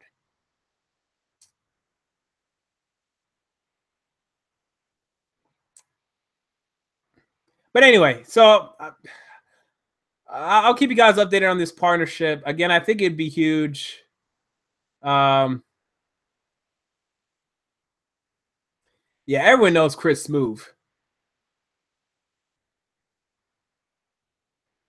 And I started driving in high school my junior year.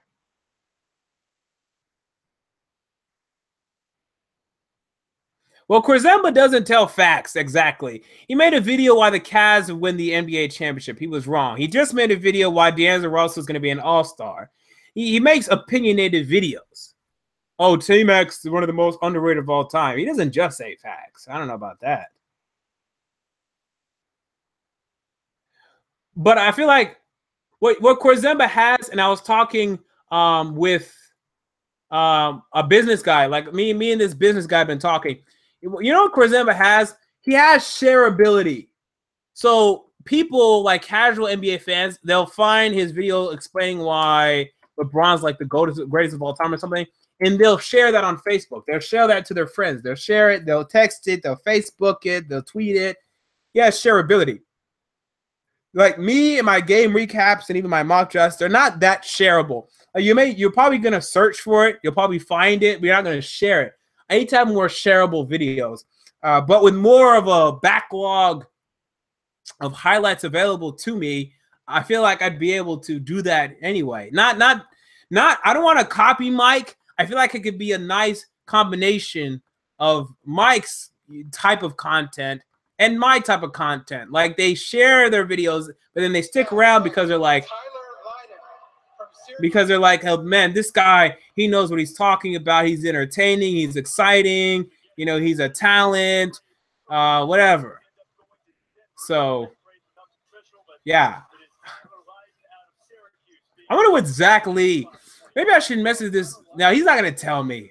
I was going to message SDC, asked him what kind of revenue share he has with these guys, but I don't think he's going to tell me shit. But anyway, so I'm about to have to leave in a minute because I got work.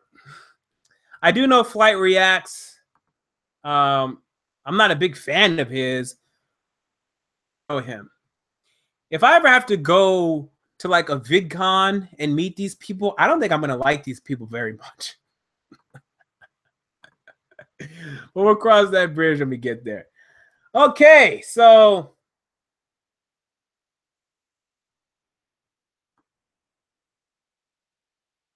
SDC won't tell you because he's upset. Maybe. All right, so this draft stream is coming to an end because I have to go to work. I'll be back tomorrow for my first round grades. My schedule is ridiculous.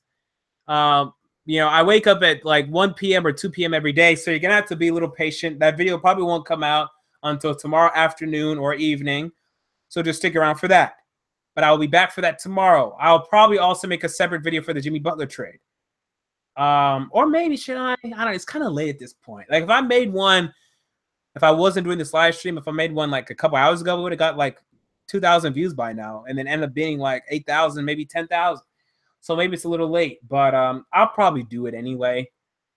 It'll be a quick video, like a 5-minute video though. But yeah, you know what? To be honest, this is just me personally. this was an okay draft. Like the talent is good, but the actual draft itself in terms of entertainment, I don't know. Am I alone? I don't think it was that entertaining. My mock draft was very good. I've gotten 11 picks right. 9 of the first 11, Luke Kennard and Terrence Ferguson. This draft was very predictable to me. The Jimmy Butler deal is the only thing very interesting to me. It was an okay draft. I hate to be a Debbie Downer, but it was okay. You know, it was okay. Nothing too exciting, though.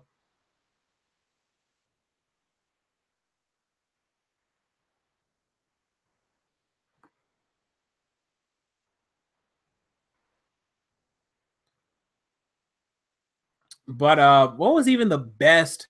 You can't even say like, oh yeah, this was the best pick of the draft. Like they were all expected. Like what's so shocking about anything that happened today? You know, this was just an NBA draft. It was cool. I had fun. I think you guys had fun watching it with me. I'll keep you guys updated on the potential partnership. Hopefully I get that 80%. Hopefully we partner, we do big things together, and it'll be exciting from there. But until then, thank you guys for joining me on my 2017 NBA draft coverage. Do me a favor, 2 things I need to plug real quick. Let me do some plugs real quick. First, let me plug my Twitter. Follow me on Twitter at the MJ Take. Okay, that's the first link. If you want to support SFE, okay, we're gonna have a website up and running. Probably, hopefully soon, but it just depends because starting a website costs money if you want to do it right. But yeah, patreon.com/SFE. Check us out on Instagram. The official Sports Fan Entertainment Instagram, instagram.com/sportsfanentertainment. As well as my personal Instagram, if you just want to follow me. I don't add people on Snapchat, but I do add people on Instagram.